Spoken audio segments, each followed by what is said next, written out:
ನಮಸ್ಕಾರ. ನಮಸ್ಕಾರ. ಕರ್ನಾಟಕ ಇತಿಹಾಸ ಅಕಾಡೆಮಿಯು ಆಯೋಜಿಸುತ್ತಿರುವ ಇತಿಹಾಸ ನಿರ್ಮಾತೃಗಳು ಉಪನ್ಯಾಸ ಮಾಲಿಕೆಯ ಈ ದಿನದ ಕಾರ್ಯಕ್ರಮಕ್ಕೆ ತಮಗೆಲ್ಲರಿಗೂ ಆದರದ ಸ್ವಾಗತ.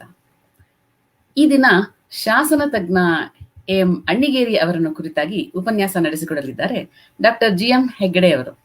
ಕನ್ನಡದ ಖ್ಯಾತ ಬರಹಗಾರರಾಗಿ, ವಿಮರ್ಶಕರಾಗಿ ಈ ಕ್ಷೇತ್ರದ ಎಲ್ಲರಿಗೂ ಚಿರಪರಿಚಿತರಾಗಿರುವ ಡಾಕ್ಟರ್ GM ಹೆಗ್ಗಡೆ ಅವರು ವಿಸ್ತೃತವಾಗಿ ಅಮೃತ ಮಹಾದೇವ ಅಣ್ಣಿಗೇರಿ ಎಂ ಅಣ್ಣಿಗೇರಿ ಅವರನ್ನ ಕುರಿತು ಉಪನ್ಯಾಸವನ್ನ ನಡೆಸಿಕೊಡಲಿದ್ದಾರೆ. ಈ ಉಪನ್ಯಾಸಕ್ಕೆ ಆರಂಭ ಮಾಡೋದಕ್ಕಿಂತ ಮೊದಲು ನಾನು ಒಂದೇ ಒಂದು ವಿಷಯವನ್ನ ಪ್ರಸ್ತಾಪಿಸೋದಕ್ಕೆ ಇಚ್ಛೆ ಪಡ್ತೀನಿ. ಸಾಕಷ್ಟು ಕೆಲಸವನ್ನ ಆಯೋಜಿಸಿ ನಡೆಸ್ತಾ ಇದ್ದಂತಹ ಅಣ್ಣಿಗೇರಿ ಅವರದು ನಿಸ್ಪೃಹ ಮನೋಭಾವ ಸಾಹಿತ್ಯ ಪರಿಷತ್ತಿನಲ್ಲಿ ಇವತ್ತಿಗೂ ನಡೆಸ್ತಾ ಇರುವಂತಹ ಶಾಸನಶಾಸ್ತ್ರ ತರಗತಿಗಳಿಗೆ ಮೂಲ ಕಾರಣರಾದವರು ಎಂ ಅಣ್ಣಿಗೇರಿ ಅವರು. ಇವರು ರಚಿಸಿರುವಂತಹ ಪಠ್ಯ ಇವತ್ತಿಗೂ ಕೂಡ ಸಿಲೆಬಸ್ ಆಗಿ ಅಲ್ಲಿ ಬೋಧಿಸಲಾಗ್ತಾ ಇದೆ. ಆದ್ರೆ ನಮ್ಗೆ ಅವ್ರದ್ದು ಒಂದೇ ಒಂದು ಭಾವಚಿತ್ರ ಸಿಗ್ಲಿಲ್ಲ. ಈ ಕಾರ್ಯಕ್ರಮದಲ್ಲಿ ನಾವು ಪ್ರತಿ ಒಂದು ಕಾರ್ಯಕ್ರಮದಲ್ಲಿ ಕೂಡ ಇನ್ವಿಟೇಷನ್ ಅಲ್ಲಿ ನಾವು ಇತಿಹಾಸಕಾರರ ಒಂದು ಭಾವಚಿತ್ರವನ್ನ ಬಳಸ್ಕೊಳ್ತಾ ಇದೀವಿ. ಅಂದ್ರೆ ಎಲ್ಲದನ್ನು ಒಂದ್ ಕಡೆ ದಾಖಲಾಗತ್ತೆ, ಎಲ್ಲದು ಒಂದ್ ಕಡೆ ಸಿಗತ್ತೆ ಅನ್ನುವಂಥದ್ದು ಒಂದು ಉದ್ದೇಶ. ಆದ್ರೆ ನಮ್ಗೆ ಅಣ್ಣಿಗೇರಿ ಅವ್ರದ್ದು ಒಂದೇ ಒಂದು ಫೋಟೋ ಸಿಗ್ದಲೇ ಇರೋದಕ್ಕೆ ನಾವು ಸಾಕಷ್ಟು ಜನರನ್ನ ಕೇಳಿದ್ವಿ ಅವರ ಭಾವಚಿತ್ರಕ್ಕೋಸ್ಕರ. ಅವರು ಯಾವುದೇ ವೇದಿಕೆಯಲ್ಲಿ ತಾವು ಆಯೋಜಿಸ್ತಾ ಇದ್ರು ಮುಂದೆ ಬಂದು ನಿಂತ್ಕೊಳ್ತಾ ಇರಲ್ಲ, ಹಿಂಬದಿನಲ್ಲಿ ನಿಂತ್ಕೊಂಡು ಕಾರ್ಯವನ್ನ ನಡೆಸೋದಕ್ಕೆ ಒಂದು ಅನುವು ಮಾಡ್ಕೊಡ್ತಾ ಇದ್ರು. ಈ ಶಾಸನ ತರಗತಿಯ ಒಂದು ಉದ್ಘಾಟನಾ ಕಾರ್ಯಕ್ರಮದ ಒಂದೇ ಒಂದು ಫೋಟೋ ಇದೆ. ಈ ಫೋಟೋದಲ್ಲಿ ಹಿಂಬದಿಯಲ್ಲಿ ಇವರು SR ಅವರು ಮಾತಾಡ್ತಾ ಇದ್ದಾರೆ. ಆ ಭಾಷಣಕಾರರ ಹಿಂಬದಿಯಲ್ಲಿ ಕುಳಿತಿರೋರು ಅಣ್ಣಿಗೇರಿ ಅವರು. ಇವರ ಭಾವಚಿತ್ರವನ್ನ ನಾವು ಇವತ್ತಿನ ಒಂದು ಇನ್ವಿಟೇಷನ್ ಅಲ್ಲಿ ಹಾಕಕ್ ಆಗ್ಲಿಲ್ಲ. ಹಾಗಾಗಿ ನಾನು ಈ ಫೋಟೋವನ್ನ ತೋರಿಸ್ಬೇಕು ಅಂತ ಇದೊಂದು ಅವಕಾಶವನ್ನ ಬಳಸ್ಕೊಂಡೆ. ಈಗ ನಮ್ಮ ಇಂದಿನ ಈ ಕಾರ್ಯಕ್ರಮದಲ್ಲಿ GM ಹೆಗ್ಗಡೆ ಅವರು ಅಣ್ಣಿಗೇರಿ ಅವರ ಕುರಿತಾಗಿ ವಿಸ್ತೃತವಾಗಿ ಉಪನ್ಯಾಸವನ್ನ ನಡೆಸಿಕೊಡ್ತಾ ಇದ್ದಾರೆ. ನಾನು ಅಕಾಡೆಮಿಯ ಪರವಾಗಿ, ಎಲ್ಲರ ಪರವಾಗಿ ಈ ದಿನದ ಉಪನ್ಯಾಸಕಾರರಿಗೆ ಸ್ವಾಗತವನ್ನ ಕೋರ್ತೇನೆ. ಸರ್, ತಮಗೆ ಕಾರ್ಯಕ್ರಮಕ್ಕೆ ಸ್ವಾಗತ. GM ಹೆಗ್ಗಡೆ ಅವರ ನಮ್ಮ ಈ ಉಪನ್ಯಾಸ ಕಾರ್ಯಕ್ರಮದಲ್ಲಿ ಈ ಸರಣಿಯಲ್ಲಿ ಈಗಾಗಲೇ ನಮ್ಗೆ 2 ಉಪನ್ಯಾಸವನ್ನ ನಡೆಸಿಕೊಟ್ಟಿದ್ದಾರೆ.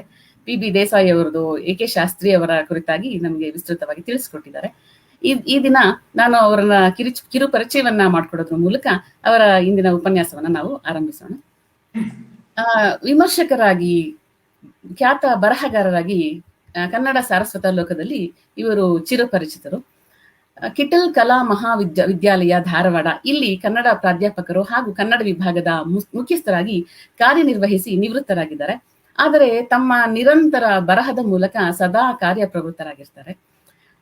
ಕಿಟಲ್ ಜೀವನ ಸಾಧನೆಯನ್ನ ಕುರಿತು ಅಧ್ಯಯನ ಮಾಡುವ ಸಂದರ್ಭದಲ್ಲಿ ಇವರು ಸ್ವತಃ ಜರ್ಮನಿಗೆ ಹೋಗಿ ಮಾಹಿತಿಯನ್ನ ಸಂಗ್ರಹಿಸಿರೋದು ಇವರ ಒಂದು ಅಧ್ಯಯನ ಕ್ರಮ, ಸಂಶೋಧನಾ ಮನೋಭಾವವನ್ನ ಕುರಿತು ತಿಳಿಸುತ್ತೆ. ಸಾಹಿತ್ಯ ವಿಮರ್ಶಾ ಕ್ಷೇತ್ರದಲ್ಲಿ ಹಲವಾರು ಉತ್ತಮ ಕೊಡುಗೆಯನ್ನ ನೀಡಿರುವಂತಹ ಡಾಕ್ಟರ್ ಹೆಗ್ಗಡೆ ಅವರ ಕೃತಿಗಳಲ್ಲಿ ಮಾಸ್ತಿಯವರ ವಿಮರ್ಶೆ ಒಂದು ಅಧ್ಯಯನ, ಸಾಹಿತ್ಯ ಮತ್ತು ಸಹೃದಯತೆ, ವಿಮರ್ಶಾ ವಿವೇಕ ಮೊದಲಾದ 30ಕ್ಕೂ ಹೆಚ್ಚಿನ ವಿಮರ್ಶೆಗೆ ಸಂಬಂಧಿಸಿರುವಂತಹ ಕೃತಿಗಳನ್ನ ರಚಿಸಿಕೊಟ್ಟಿದ್ದಾರೆ. GM ಹೆಗ್ಗಡೆ ಅವರ ವಿಮರ್ಶಾ ಕೃತಿಗಳನ್ನ ಕುರಿತು ಒಂದು MPhil ಅಧ್ಯಯನ ಸಂಪ್ರಬಂಧ ಕೂಡ ಮುಂಬೈ ವಿಶ್ವವಿದ್ಯಾನಿಲಯದಿಂದ ಹೊರಬಂದಿದೆ. ಇದು ನಮಗೆ ತಿಳಿಸುತ್ತೆ ಇವರ ಒಂದು ಅಗಾಧವಾದ ವಿಮರ್ಶಾ ಲೋಕದ ಕೊಡುಗೆಯನ್ನ ನಮ್ಗೆ ಇದ್ರ ಕುರಿತು ತಿಳಿಸುತ್ತೆ. ಇವರು ವ್ಯಕ್ತಿ ಚಿತ್ರಣವನ್ನ ಕಟ್ಟಿಕೊಡೋದ್ರಲ್ಲಿ ಕೂಡ ನಿಸ್ಸೀಮರು. ಚೆನ್ನವೀರ ಕಣವಿ, ಪಾಟೀಲ್ ಪುಟ್ಟಪ್ಪ, RC ಹಿರೇಮಠ ಹೀಗೆ ಸಾಕಷ್ಟು ಪ್ರಸಿದ್ಧ ವ್ಯಕ್ತಿಗಳನ್ನ ಕುರಿತು ಇವರು ವ್ಯಕ್ತಿ ಚಿತ್ರಣವನ್ನ ರಚಿಸಿಕೊಟ್ಟಿದ್ದಾರೆ. ಮನೆಯಲ್ಲಿ ದೊಡ್ಡ ಪುಸ್ತಕ ಭಂಡಾರವನ್ನ ಇರಿಸ್ಕೊಂಡಿರುವಂತಹ ಶ್ರೀಯುತರು. ಯಾವುದೇ ವಿಚಾರವನ್ನ ಕುರಿತು ಮಾತನಾಡಲು ಸಮರ್ಥರು. ಅಣ್ಣಿಗೇರಿ ಅವ್ರನ್ನ ಕುರಿತು ಮಾತಾಡ್ಬೇಕು ಅಂತ ಕೇಳ್ಕೊಂಡಾಗ ತುಂಬಾ ಸಂತೋಷದಿಂದ ಒಪ್ಕೊಂಡು ಈ ದಿನ ನಮ್ಮ ಉಪನ್ಯಾಸಕ್ಕೆ ಆಗಮಿಸಿದ್ದಾರೆ. ಇವರು ಒಟ್ಟು ಗ್ರಂಥಗಳನ್ನ ರಚಿಸಿರೋದನ್ನ ಕೇಳಿದ್ರೆ ಸಾಕಷ್ಟು 74 ಗ್ರಂಥವನ್ನ ರಚಿಸಿದ್ದಾರೆ. 400ಕ್ಕೂ ಹೆಚ್ಚಿನ ಸಂಶೋಧನಾ ಲೇಖನಗಳನ್ನ ಇವರು ರಚಿಸಿಕೊಟ್ಟಿದ್ದಾರೆ. ಇದು ಇವರ ಒಂದು ಸಾಹಿತ್ಯದ ಒಂದು ಕಾರ್ಯವನ್ನ ಕುರಿತಾದ ಅಗಾಧತೆಯನ್ನ ತಿಳಿಸ್ಕೊಡುತ್ತೆ. 10ಕ್ಕೂ ಹೆಚ್ಚಿನ PhD ಸಂಶೋಧನಾ ವಿದ್ಯಾರ್ಥಿಗಳಿಗೆ ಮಾರ್ಗದರ್ಶಕರಾಗಿದ್ದಾರೆ. ಇವ್ರ ಬಗ್ಗೆ ಹೇಳ್ತಾ ಹೋದ್ರೆ ಅದೇ ಒಂದು ದೊಡ್ಡ ಉಪನ್ಯಾಸ ಆಗ್ಬಿಡತ್ತೆ. ಅಷ್ಟೊಂದು ಕಾರ್ಯವನ್ನ ನಡೆಸಿಕೊಟ್ಟಿರುವಂತಹ GM ಹೆಗ್ಗಡೆ ಅವರು ಈ ದಿನ ನಮ್ಮಲ್ಲಿ ಉಪನ್ಯಾಸಕರಾಗಿ ಆಗಮಿಸಿದ್ದಾರೆ. ಅವರಿಗೆ ನಾನೀಗ ವೇದಿಕೆಯನ್ನ ತೆರವು ಮಾಡಿಕೊಡ್ತೀನಿ. ಸರ್, ದಯವಿಟ್ಟು ಈ ದಿನ ಉಪನ್ಯಾಸವನ್ನ ಆರಂಭಿಸಬೇಕು ಅಂತ ತಮ್ಮಲ್ಲಿ ಕೇಳ್ಕೊಳ್ತೇನೆ. ನಮಸ್ಕಾರ, ಎಲ್ಲರಿಗೂ ನಮಸ್ಕಾರ. ಕರ್ನಾಟಕ ಇತಿಹಾಸ ಅಕಾಡೆಮಿ 61ನೆಯ ಉಪನ್ಯಾಸ ಮಾಲೆಯಲ್ಲಿ ಈ ದಿವಸ ಎಂ ಅಣ್ಣಿಗೇರಿಯವರನ್ನ ಕುರಿತು ಉಪನ್ಯಾಸ ಮಾಡಲು ನನಗೆ ಅತ್ಯಂತ ಸಂತೋಷ ಆಗ್ತದೆ. ಈ ಅವಕಾಶವನ್ನು ಒದಗಿಸಿಕೊಟ್ಟಂತ ಕರ್ನಾಟಕ ಇತಿಹಾಸ ಅಕಾಡೆಮಿಯ ಅಧ್ಯಕ್ಷರು ಮತ್ತು ಎಲ್ಲ ಸದಸ್ಯರಿಗೆ, ಮುಖ್ಯವಾಗಿ ಸಂಧ್ಯಾ ಮೇಡಮ್ ಅವರಿಗೆ, ಸೀತಾಲಕ್ಷ್ಮಿ ಅವರಿಗೆ ಮತ್ತು ಎಲ್ಲರಿಗೂ ನಾನು ಹಾರ್ದಿಕವಾದ ನಮನಗಳನ್ನು ಆರಂಭದಲ್ಲಿಯೇ ಸಲ್ಲಿಸ್ತಾ ಇದ್ದೇನೆ. ಈ ಉಪನ್ಯಾಸದ ಆರಂಭದಲ್ಲಿ ಒಂದು ಸಣ್ಣದಾದ ಸಾಂಸ್ಕೃತಿಕ ಚರ್ಚೆಯನ್ನು ಇಟ್ಟುಕೊಂಡು ನಾನು ಮಾತಾಡಲು ಪ್ರಾರಂಭ ಮಾಡ್ತಾ ಇದ್ದೇನೆ. ಕನ್ನಡ ಸಾಹಿತ್ಯದ ಚರಿತ್ರೆಯನ್ನ ಕುರಿತು ನಾವು ಹೇಳುವಾಗ ಕರ್ನಾಟಕದಲ್ಲಿ 3 ಮುಖ್ಯವಾದಂಥ ಕೇಂದ್ರಗಳನ್ನು ಕುರಿತು ನಾವು ಮಾತಾಡ್ತೇವೆ. ಒಂದು ಧಾರವಾಡ ಕೇಂದ್ರ, 2ನೇದು ಮೈಸೂರು ಕೇಂದ್ರ, 3ನೇದು ಮಂಗಳೂರು ಕೇಂದ್ರ. ಇತ್ತೀಚೆ ಮುಂಬೈ ಕೇಂದ್ರವನ್ನು ಒಂದು ಇಟ್ಟುಕೊಂಡು 4 ಸಾಹಿತ್ಯ ಕೇಂದ್ರಗಳನ್ನಾಗಿ ಇಟ್ಟುಕೊಂಡು ಆಧುನಿಕ ಕನ್ನಡ ಸಾಹಿತ್ಯ ಚರಿತ್ರೆಯನ್ನ ಕಟ್ಟುವ ಯೋಜನೆಯನ್ನ ಕುರಿತು ನಾವು ಮಾತಾಡ್ತಾ ಬಂದಿದ್ದೇವೆ. ಅಂದರೆ ಮುಂಬೈಯನ್ನು ಕೂಡ ಒಂದು ಸೇರಿಸಬೇಕು ಅಂತ ಇತ್ತೀಚೆ 2 ಬೃಹತ್ ಸಂಪುಟಗಳು ಬಂದಿವೆ. ಅದಕ್ಕೆ ಒಂದು ವಿಸ್ತಾರವಾದ ಮುನ್ನುಡಿಯನ್ನು ಕೂಡ ನಾನೇ ಬರೆದಿದ್ದೇನೆ. ಅಂದ್ರೆ 4 ಕೇಂದ್ರಗಳ ಮೂಲಕವಾಗಿ ಕನ್ನಡ ಸಾಹಿತ್ಯದ ಇತಿಹಾಸವನ್ನ ನಾವು ಗುರುತಿಸ್ತೇವೆ. ಹಾಗೆ ಕರ್ನಾಟಕದ ಇತಿಹಾಸದ ಸಂರಚನೆಯ ದೃಷ್ಟಿಯಂತೂ ಕೂಡ ನಾವು ಮುಖ್ಯವಾಗಿ 3 ಕೇಂದ್ರಗಳನ್ನು ಇಟ್ಟುಕೊಂಡು ನಾವು ನೋಡಬೇಕು ಅಂತ ನನಗೆ ಅನಿಸ್ತಾ ಇದೆ. ಅಂದ್ರೆ ಅದರ ಜೊತೆಯಲ್ಲಿ ಉಳಿದ ಕೇಂದ್ರಗಳಲ್ಲಿಯೂ ಅನೇಕ ಜನ ವಿದ್ವಾಂಸರು ಕೆಲಸ ಮಾಡಿದ್ದಾರೆ, ಕೆಲಸ ಮಾಡಿಲ್ಲ ಅಂತಲ್ಲ. ಆದರೆ ಕನ್ನಡ ಇತಿಹಾಸ ಪ್ರಪಂಚಕ್ಕೆ ಮುಖ್ಯವಾದ ಕೊಡುಗೆಗಳನ್ನು ಕೊಟ್ಟಂತ ವಿದ್ವಾಂಸರು ಈ ಕೇಂದ್ರಗಳಿಂದ ಬಂದಿರುವುದು ನಮಗೆ ಒಂದು ಎದ್ದು ಕಾಣುವಂತಹ ಒಂದು ಅಂಶ. ಇದು ಒಂದು ಅಧ್ಯಯನದ ದೃಷ್ಟಿಯಿಂದ ನಾವು ಆಲೋಚನೆ ಮಾಡ್ತಕ್ಕಂಥದ್ದು. ಹಾಗೆ ಧಾರವಾಡ ಕೇಂದ್ರದ ಒಂದು ಇತಿಹಾಸಕ್ಕೆ ಕೊಟ್ಟಂತ ಕೊಡುಗೆ, ಮೈಸೂರು ಕೇಂದ್ರದಿಂದ ಬಂದಂತ ಇತಿಹಾಸ ವಿದ್ವಾಂಸರ ಕೊಡುಗೆ, ಹಾಗೂ ಮಂಗಳೂರು ಕೇಂದ್ರದಿಂದ ಮತ್ತು ಮುಂಬೈ ಕೇಂದ್ರದಿಂದ ಬಂದಂತ ಇತಿಹಾಸ ವಿದ್ವಾಂಸರ ಕೊಡುಗೆಯನ್ನ ಇಟ್ಟುಕೊಂಡು ನಾವು ಅಧ್ಯಯನವನ್ನು ಮಾಡಬಹುದು. ಇದು ಅಧ್ಯಯನದ ದೃಷ್ಟಿಯಿಂದ ನಾವು ಮಾಡಿಕೊಳ್ಳಬಹುದಾದಂತ ಒಂದು ವಿಚಾರ. ಈ ಒಂದು ಸಾಂಸ್ಕೃತಿಕ ಚರ್ಚೆಯಿಂದ ನಾನು ಇದನ್ನು ಯಾಕೆ ಮಾಡ್ತಾ ಇದ್ದೇನೆ ಅಂತಂದ್ರೆ, ಧಾರವಾಡ ಕೇಂದ್ರ ಕರ್ನಾಟಕ ಇತಿಹಾಸ ಪ್ರಪಂಚಕ್ಕೆ ಅನೇಕ ಜನ ವಿದ್ವಾಂಸರನ್ನ ಕೊಟ್ಟಿದೆ. ಅದು ಸಾಲೋತ್ತರವರು ಇರಬಹುದು, ಆನಂತರ GS ದೀಕ್ಷಿತ್ರವರು ಇರಬಹುದು, ಕನ್ನಡ ಸಂಶೋಧನಾ ಸಂಸ್ಥೆಯಲ್ಲಿ ಕೆಲಸ ಮಾಡಿದಂಥ ಅನೇಕ ಜನ ವಿದ್ವಾಂಸರು, RS ಪಂಚಮುಖಿಯವರು ಇರಬಹುದು, ಹಾಗೆ PB ದೇಸಾಯಿ ಅವರು, ಮತ್ತೆ AM ಅಣ್ಣಿಗೇರಿಯವರು, ಈ ಮಾಲೆಯಲ್ಲಿ ಬರ್ತಕ್ಕಂಥ ವಿದ್ವಾಂಸರು, ಹೀಗೆ ಅನೇಕ ಜನ ಶೆಟ್ಟರವರ ಹೆಸರನ್ನ ಹೇಳಬೇಕು. ಹಾಗೆ ಅನೇಕ ಜನ ವಿದ್ವಾಂಸರ ಹೆಸರನ್ನು ನಾನು ಹೇಳ್ತಾ ಹೋಗ್ಬೋದು. ಆದರೆ ಹಾಗೆ ಮಾಡದೆ ನೇರವಾಗಿ ನಾನು ಈ ಧಾರವಾಡ ಸಂಶೋಧನಾ ಕೇಂದ್ರದಿಂದ, ಕನ್ನಡ ಸಂಶೋಧನಾ ಸಂಸ್ಥೆಯಿಂದ ಏನು ಕರ್ನಾಟಕ ಇತಿಹಾಸ ಸಂರಚನೆ ಕೆಲಸ ನಡೆಯಿತು, ಆ ಮಾಲೆಯಲ್ಲಿ ದೊಡ್ಡ ವ್ಯಕ್ತಿತ್ವವನ್ನು ಹೊಂದಿದವರು ಅಲ್ಲಿ ನಾವು ಗುರುತಿಸಬೇಕಾದಂಥ ವ್ಯಕ್ತಿಗಳಲ್ಲಿ AM ಅಣ್ಣಿಗೇರಿ ಅವರು ಕೂಡ ಒಬ್ಬರು. ಈಗಾಗಲೇ ಸಂಧ್ಯಾ ಮೇಡಮ್ ಒಂದು ವಿಚಾರವನ್ನು ಪ್ರಸ್ತಾಪ ಮಾಡಿದ್ದಾರೆ. AM ಅಣ್ಣಿಗೇರಿ ಅವರ ಒಂದು ಭಾವಚಿತ್ರ ಕೂಡ ನಮಗೆ ಎಲ್ಲಿಯೂ ದೊರಕದೇ ಹೋಗುವಂತ ಒಂದು ಪರಿಸ್ಥಿತಿ ಇದೆ. ಅಂದ್ರೆ ಅರ್ಥ ಇಷ್ಟೇ, ಇತಿಹಾಸ ಸಂರಚನೆಯಲ್ಲಿ ಕೆಲವರು ಪ್ರಮುಖರಾದಂಥವರ ಭಾವಚಿತ್ರಗಳನ್ನು, ಅವರ ಇತಿಹಾಸ ಸಂಶೋಧನೆ ವಿಚಾರಗಳನ್ನು ನಾವು ಚರ್ಚೆ ಮಾಡ್ತಾ ಬಂದಿದ್ದೇವೆ. ಆದರೆ ಅನೇಕ ಜನ ಅಲಕ್ಷಿತ ಇತಿಹಾಸ ವಿದ್ವಾಂಸರು ನಮ್ಮ ನಡುವೆ ಆಗಿ ಹೋಗಿದ್ದಾರೆ. ಅವರ ಕುರಿತು ನಾವು ಇವತ್ತು ಚಿಂತನೆಯನ್ನು ಮಾಡಬೇಕು. ಆ ದೃಷ್ಟಿಯಿಂದ AM ಅಣ್ಣಿಗೇರಿ ಅವ್ರ ಬಗ್ಗೆ ನನಗೆ ಮಾತಾಡಲಿಕ್ಕೆ ತುಂಬಾ ಅಭಿಮಾನ ಮತ್ತು ಆನಂದ ಆಗ್ತದೆ. ಯಾಕೆಂದ್ರೆ ಅವರು ಧಾರವಾಡದ ಕನ್ನಡ ಸಂಶೋಧನಾ ಸಂಸ್ಥೆಯ ಒಂದು ದೊಡ್ಡ ಪ್ರಾಡಕ್ಟ್ ಆಗಿ ರೂಪುಗೊಂಡದ್ದು, ಇತಿಹಾಸದ ಕೆಲಸವನ್ನ, ಶಾಸನ ಸಂಶೋಧನೆ ಕೆಲಸವನ್ನ ಅವರು ಉತ್ತರ ಕರ್ನಾಟಕದಲ್ಲಿ ಮಾಡಿದ್ದನ್ನ ನಾನಿಲ್ಲಿ ಮುಖ್ಯವಾಗಿ ಎತ್ತಿಕೊಳ್ತಾ ಇದ್ದೇನೆ. ಧಾರವಾಡ ನಮ್ಮ ನಾಡಿನ ಸಾಂಸ್ಕೃತಿಕ ಕೇಂದ್ರ. ಸಾಹಿತ್ಯಕ್ಕೆ ಹೇಗೆ ತವರು ಮನೆಯೋ ಹಾಗೆ ಇತಿಹಾಸ ಸಂಶೋಧನೆಗೂ ಕೂಡ ಅದು ಮಹತ್ವದ ಕೊಡುಗೆಯನ್ನು ಕೊಟ್ಟಿದೆ. ಈ ಧಾರವಾಡದಲ್ಲಿ ನಾನು ಕಳೆದ ಅರ್ಧ ಶತಮಾನ ಕಾಲ ನನ್ನ ಜೀವನವನ್ನು ಸವೆಸಿದ್ದೇನೆ. ಹಾಗಾಗಿ ಅನೇಕ ಜನ ವಿದ್ವಾಂಸರನ್ನು ಹತ್ತಿರದಿಂದ ನೋಡುವ, ಅವರೊಡನೆ ಬೆರೆಯುವ, ಅವರ ಜೊತೆಯಲ್ಲಿ ವಿಚಾರ, ಸಂಶೋಧನೆ ಮತ್ತು ಸಾಹಿತ್ಯ ಕಾರ್ಯವನ್ನು ನಡೆಸುವ ಒಂದು ಭಾಗ್ಯ ನನ್ನ ಬದುಕಿನಲ್ಲಿ ಬಂದಿದೆ. ಹಾಗೆಯೇ ನನ್ನ ಅರಿವಿಗೆ ತಿಳಿದಂತೆ ಎ ಎಂ ಅಣ್ಣಿಗೇರಿಯವರು ನನ್ನ ಬದುಕಿನಲ್ಲಿ ಪ್ರವೇಶ ಮಾಡಿದ ಒಂದು ಭಾಗ ಆದದ್ರಿಂದ ನಾನು ಅವರ ಬಗ್ಗೆ ಇವತ್ತು ನಾನು ಉಪನ್ಯಾಸ ಮಾಡುವುದು ನನ್ನ ಒಂದು ಸಂತೋಷದ ಕರ್ತವ್ಯದ ಭಾಗ ಅಂತ ನಾನು ಭಾವಿಸ್ತೇನೆ. ಯಾಕೆಂದ್ರೆ ಅವರ ಬಗ್ಗೆ ಯಾವುದೇ ಒಂದು ವಿಚಾರ ಸಂಕಿರಣವಾಗಲಿ ಅಥವಾ ಅವರ ಬಗ್ಗೆ ಈ ರೀತಿಯ ಒಂದು ದೊಡ್ಡ ಮಟ್ಟದ ಚರ್ಚೆಯಾಗಲಿ ನಮ್ಮ ವಿದ್ವತ್ ವಲಯದಲ್ಲಿ ಆಗಿಲ್ಲ. ಆ ದೃಷ್ಟಿಯಿಂದ ಅಂಥ ಒಬ್ಬ ವಿದ್ವಾಂಸರಿಗೆ ನಾವು ಸಲ್ಲಿಸುವಂತ ನುಡಿ ನಮನ ಅದು ನಮ್ಮ ಹೃದಯದ ಮನದಾಳದಿಂದ ಬಂದಂತ ಒಂದು ಭಾಗ ಅಂತ ನಾನು ಭಾವಿಸಿಕೊಂಡು ನಾನು ಅವರಿಗೆ ಮೊದಲು ಅವರ ಜೀವನದ ಚಿತ್ರವನ್ನ ಕೊಟ್ಟು ಆನಂತರ ಅವರ ಸಂಶೋಧನೆ, ಅವರ ಒಂದು ಶಾಸನ, ಒಂದು ಸಂಪಾದನೆಯ ಕಾರ್ಯ, ಇವುಗಳ ಬಗ್ಗೆ ನಾನು ಆಲೋಚನೆಯನ್ನು ಮಂಡಿಸ್ತಾ ಇದ್ದೇನೆ. ಮೊದಲಿಗೆ ನಾನು ಎ ಎಂ ಅಣ್ಣಿಗೇರಿಯವರ ಒಂದು ಜೀವನ ವೃತ್ತಾಂತವನ್ನು, ಯಾಕೆಂದ್ರೆ ಇತಿಹಾಸ ನಿರ್ಮಾಪಕರ ಮಾಲೆಯಲ್ಲಿ ಪ್ರತಿಯೊಬ್ಬ ಇತಿಹಾಸಕಾರರ ಇತಿಹಾಸದಿಂದಲೇ ಅದು ಪ್ರಾರಂಭ ಆಗ್ತದೆ. ಹಾಗೆ ಎ ಎಂ ಅಣ್ಣಿಗೇರಿಯವರು ಧಾರವಾಡ ಜಿಲ್ಲೆಯ ಒಬ್ಬ ಪ್ರಮುಖ ಇತಿಹಾಸಕಾರರು. ಅದಕ್ಕಾಗಿ ಆ ಇತಿಹಾಸಕಾರರ ಜೀವನ ವೃತ್ತಾಂತವನ್ನು ನಾವು ಮೊದಲೀಗ ನಾವು ತಿಳಿಯೋಣ. ಧಾರವಾಡದ ಒಂದು ಪ್ರಮುಖವಾದಂಥ ಒಂದು ಪಟ್ಟಣ ಅಂತಂದ್ರೆ ಅದು ನವಲಗುಂದ ತಾಲೂಕಿನ ಅಣ್ಣಿಗೇರಿ. ಅಣ್ಣಿಗೇರಿ ಪಂಪನ ತಾಯಿಯ ತವರೂರು. ಅದಕ್ಕಾಗಿ ಪಂಪನಿಗೂ ಬನವಾಸಿಗೂ ಹೇಗೆ ಸಂಬಂಧ ಇದೆಯೋ ಅಣ್ಣಿಗೇರಿಗೂ ಕೂಡ ಹಾಗೆ ಸಂಬಂಧ ಇದೆ. ಅಣ್ಣಿಗೇರಿಯನ್ನ ಒಂದು ಸಾಂಸ್ಕೃತಿಕ ಕೇಂದ್ರವಾಗಿ ನಾವು ಇವತ್ತು ಗುರುತಿಸ್ತೇವೆ ಕರ್ನಾಟಕದ ನಕ್ಷೆಯಲ್ಲಿ.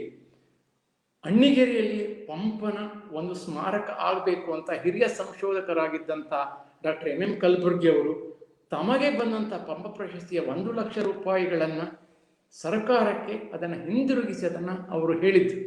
ಹಾಗೆ ಅಂಥ ಒಂದು ಸಾಂಸ್ಕೃತಿಕ ಕೇಂದ್ರ ಅದು ಅಣ್ಣಿಗೇರಿಯವರ ಒಂದು ಹುಟ್ಟಿದ ಊರು ಆಗಿದೆ.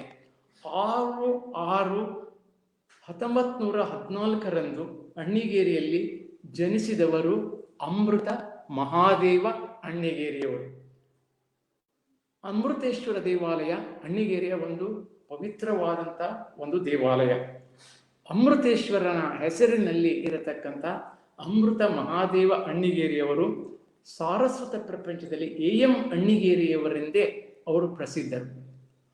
ಎ ಎಂ ಅಣ್ಣಿಗೇರಿಯವರು ತಮ್ಮ ಪ್ರಾಥಮಿಕ ಮತ್ತು ಮಾಧ್ಯಮಿಕ ವಿದ್ಯಾಭ್ಯಾಸವನ್ನು ಲಕ್ಷ್ಮೇಶ್ವರದಲ್ಲಿ ಪೂರೈಸಿ ಆನಂತರ ಧಾರವಾಡಕ್ಕೆ ಬಂದು ಆನಂತರ ಅವರು ಮುಂಬೈ ವಿಶ್ವವಿದ್ಯಾಲಯದಿಂದ BA MA ಪದವಿಯನ್ನು ಸಂಸ್ಕೃತ ಮತ್ತು ಕನ್ನಡ ವಿಷಯಗಳಲ್ಲಿ ಪದವಿಯನ್ನು ಪಡೆದು ಅವರು ಆ ಕಾಲದಲ್ಲಿ 1939ರಲ್ಲಿ ಈ ಪದವೀಧರರಾಗಿ ಮತ್ತೆ ಧಾರವಾಡದ ಕನ್ನಡ ಸಂಶೋಧನಾ ಸಂಸ್ಥೆಯಲ್ಲಿ ಅವರು 3 ವರ್ಷಗಳವರೆಗೆ ರಿಸರ್ಚ್ ಫೆಲೋ ಆಗಿ ಶ್ರದ್ಧೆಯಿಂದ ಸಂಶೋಧನೆಯನ್ನ ನಡೆಸಿದರು. 1943ರಿಂದ 1953ರವರೆಗೆ 10 ವರ್ಷಗಳ ಕಾಲ ಕನ್ನಡ ಸಂಶೋಧನಾ ಸಂಸ್ಥೆಯಲ್ಲಿ ಸಹಾಯಕ ಸಂಶೋಧಕರಾಗಿ ಅವರು ದುಡಿದರು. 1953ರಿಂದ 1961ರವರೆಗೆ ಪ್ರಾಚ್ಯವಸ್ತು ಸಂಗ್ರಹಾಲಯದ ಕ್ಯುರೇಟರ್ ಆಗಿ ಕಾರ್ಯವನ್ನು ನಿರ್ವಹಿಸಿದರು. ಡಾಕ್ಟರ್ BS ಸಾಲೋತ್ತರ್ ಅವರ ಕನ್ನಡ ಸಂಶೋಧನಾ ಸಂಸ್ಥೆಯ ನಿರ್ದೇಶಕರಾಗಿದ್ದಂಥ ಸಂದರ್ಭದಲ್ಲಿ ಅಣ್ಣಿಗೇರಿಯವರಲ್ಲಿದ್ದಂಥ ಇತಿಹಾಸ ಸಂಸ್ಕೃತಿಯ ಪ್ರೀತಿಯನ್ನ ಶ್ರದ್ಧೆಯನ್ನು ಕಂಡುಕೊಂಡು ಅವರಿಗೆ ಎಲ್ಲಾ ರೀತಿಯ ಪ್ರೋತ್ಸಾಹವನ್ನು ಕೊಟ್ಟು ಅವರನ್ನ ಮುಂದೆ ತರಲಿಕ್ಕೆ ಅವರು ಪ್ರಯತ್ನ ಪಟ್ಟಿದ್ದನ್ನ ನಾವು ನೋಡ್ತೇವೆ. ಹಾಗೆ ಡಾಕ್ಟರ್ GS ದೀಕ್ಷಿತ್ ಅವರು, ಶ್ರೀನಿವಾಸ ರಿತ್ತಿಯವರು, ಆನಂತರ ಬೆಟಗೇರಿ ಕೃಷ್ಣ ಶರ್ಮರು, ಎಂ ಚಿದಾನಂದ ಮೂರ್ತಿಯವರು, ಮೇವಂಡಿ ಮಲ್ಲಾರಿಯವರು, G ನಾರಾಯಣ್ ಅವರು, ಹೀಗೆ ಅನೇಕ ಜನ ಅಣ್ಣಿಗೇರಿಯವರಲ್ಲಿರುವ ವಿದ್ವತ್ತನ್ನ ಮೆಚ್ಚಿ ಕೊಂಡಾಡಿದ್ದಾರೆ. ಅವರನ್ನ ಮುಕ್ತ ಮನಸ್ಸಿನಿಂದ ಒಂದು ಪ್ರಶಂಸೆ ಮಾಡಿದ್ದನ್ನ ನಾವು ಕಾಣ್ತೇವೆ. 1961ರಲ್ಲಿ ಕನ್ನಡ ಸಂಶೋಧನಾ ಸಂಸ್ಥೆಯು ಮುಂಬೈ ಸರ್ಕಾರದಿಂದ ಕರ್ನಾಟಕ ವಿಶ್ವವಿದ್ಯಾಲಯಕ್ಕೆ ಹಸ್ತಾಂತರಗೊಂಡಿತು. ಆ ಸಂದರ್ಭದಲ್ಲಿ 1969ರವರೆಗೆ ಅಣ್ಣಿಗೇರಿಯವರು ಪ್ರಾಚ್ಯವಸ್ತು ಇಲಾಖೆಯಲ್ಲಿ ಸೇವೆಯನ್ನು ಸಲ್ಲಿಸಿ ಅಲ್ಲಿಯೇ ನಿವೃತ್ತಿಯನ್ನು ಹೊಂದಿದರು. ಸೇವೆಯಿಂದ ನಿವೃತ್ತಿಯಾದರೂ ಅವರು ವಿಶ್ರಾಂತಿಯನ್ನು ಬಯಸಲಿಲ್ಲ. 1969ರಿಂದ 1974ರವರೆಗೆ ಅಣ್ಣಿಗೇರಿಯವರು ಕರ್ನಾಟಕ ವಿಶ್ವವಿದ್ಯಾಲಯದ ಪಠ್ಯಪುಸ್ತಕ ನಿರ್ದೇಶನಾಲಯದಲ್ಲಿ ಸಹಾಯಕ ಸಂಶೋಧಕರಾಗಿ ಸೇವೆಗೆ ತೊಡಗಿಕೊಂಡರು. ನಂತರ 1974ರಿಂದ 1976ರವರೆಗೆ ಬೆಂಗಳೂರಿನ ಕನ್ನಡ ಸಾಹಿತ್ಯ ಪರಿಷತ್ತಿನಲ್ಲಿ ಅವರು ವಸ್ತು ಸಂಗ್ರಹಾಲಯದ ಕಾರ್ಯನಿರ್ವಾಹಕರಾಗಿ ಸೇವೆಯನ್ನು ಸಲ್ಲಿಸಿದರು. ಆ ಸಂದರ್ಭದಲ್ಲಿ ಅವರು ಮಾಡಿದ ಮಹತ್ವದ ಕೆಲಸ ಅಂದರೆ ಶಾಸನ ತರಗತಿಯನ್ನು ಆರಂಭ ಮಾಡಿದರು. ಕನ್ನಡ ಸಾಹಿತ್ಯ ಪರಿಷತ್ತಿನಲ್ಲಿ ಕನ್ನಡ ಶಾಸನಗಳನ್ನು ಓದುವ ಅವುಗಳನ್ನು ಕಲಿಸುವ ವ್ಯವಸ್ಥೆಯನ್ನು ಆರಂಭ ಮಾಡಿ ಅನೇಕ ಜನ ವಿದ್ವಾಂಸರು ಅಲ್ಲಿಂದ ರೂಪುಗೊಳ್ಳುವಂತೆ ಅವರು ಮಾಡಿದರು. ಅವರ ಜೊತೆಯಲ್ಲಿ ಕೆಲಸ ಮಾಡಿದವರು ಡಾಕ್ಟರ್ ಆರ್ ಶೇಷಶಾಸ್ತ್ರಿಯವರು. ಅವರಿಬ್ಬರೂ ಸೇರಿ ಒಂದು ವಸ್ತು ಸಂಗ್ರಹಾಲಯವನ್ನು ಕನ್ನಡ ಸಾಹಿತ್ಯ ಪರಿಷತ್ತಿನಲ್ಲಿ ಅದನ್ನು ನಿರ್ಮಾಣ ಮಾಡಿದರು. ಶ್ರವಣಬೆಳಗೊಳಕ್ಕೆ ಹೋಗಿ ಶ್ರವಣಬೆಳಗೊಳದಲ್ಲಿರುವಂಥ ಶಾಸನಗಳನ್ನು ಎಸ್ಟೆಂಪರ್ ಮಾಡಿಕೊಂಡು ಬಂದು ಮತ್ತೆ ಅದನ್ನು ಈ ವಸ್ತು ಸಂಗ್ರಹಾಲಯದಲ್ಲಿ ಇಟ್ಟದನ್ನು ನಾವು ಕಾಣ್ತೇವೆ. ಕನ್ನಡ ಸಾಹಿತ್ಯ ಪರಿಷತ್ತಿನಲ್ಲಿರುವಂಥ ಅನೇಕ ಪ್ರಾಚೀನ ವಸ್ತುಗಳು, ಶಾಸನಗಳು, ಚಿತ್ರಗಳು ಮತ್ತು ಅದಕ್ಕೆ ಸಂಬಂಧಪಟ್ಟಂಥ ಎಲ್ಲ ಐತಿಹಾಸಿಕ ದಾಖಲೆಗಳೇನಿವೆ ಅವುಗಳೆಲ್ಲ ನಮ್ಮ ಎಂ ಅಣ್ಣಿಗೇರಿಯವರು ಆರಂಭ ಮಾಡಿ ಅದನ್ನು ಬೆಳೆಸಿದ್ದನ್ನು ನಾವು ನೋಡ್ತೇವೆ. ಇದಕ್ಕೆಲ್ಲ ಕಾರಣರಾದವರು ಜಿ ನಾರಾಯಣರನ್ನ ನಾವು ನೆನಪಿಸಲೇಬೇಕು. ಜಿ ನಾರಾಯಣ ಅವರು ಕನ್ನಡ ಸಾಹಿತ್ಯ ಪರಿಷತ್ತಿನ ಅಧ್ಯಕ್ಷರಾಗಿದ್ದಾಗ ಜಿಲ್ಲಾ ಸಾಹಿತ್ಯ ಪರಿಷತ್ತನ್ನೆಲ್ಲ ನಿರ್ಮಾಣ ಮಾಡಿ ಕರ್ನಾಟಕದ ತುಂಬ ಬೇರೆ ಬೇರೆ ಜಿಲ್ಲೆಗಳಲ್ಲಿ ಸಾಹಿತ್ಯ ಪರಿಷತ್ತಿನ ಶಾಖೆಗಳನ್ನು ತೆರೆದು ಕನ್ನಡ ಸಾಹಿತ್ಯ, ಸಂಸ್ಕೃತಿ, ಇತಿಹಾಸ ಇವುಗಳ ಬೆಳವಣಿಗೆಗೆ ಅವರು ಕೂಡ ಮಹತ್ವದ ಸೇವೆಯನ್ನು ಸಲ್ಲಿಸಿದ್ದನ್ನು ನಾವು ನೆನಪಿಸಿಕೊಳ್ಳಲೇಬೇಕಾಗ್ತದೆ. ಜಿ ನಾರಾಯಣರ ಕಾಲದಲ್ಲಿ ಸಾಹಿತ್ಯ ಪರಿಷತ್ತು ರಾಜ್ಯಾದ್ಯಂತ ಅದು ಹಬ್ಬಿ ನಿಂತಿತ್ತು. ಹಾಗೆಯೇ ಈ ವಸ್ತು ಸಂಗ್ರಹಾಲಯ ಕೂಡ ಬೆಳೆಯಿತು. ಶಾಸನ ತರಗತಿ ಆರಂಭ ಆಯಿತು. ಆ ಶಾಸನ ತರಗತಿಗಳಲ್ಲಿ ಒಳ್ಳೊಳ್ಳೆಯ ವಿದ್ವಾಂಸರು ರೂಪುಗೊಂಡರು.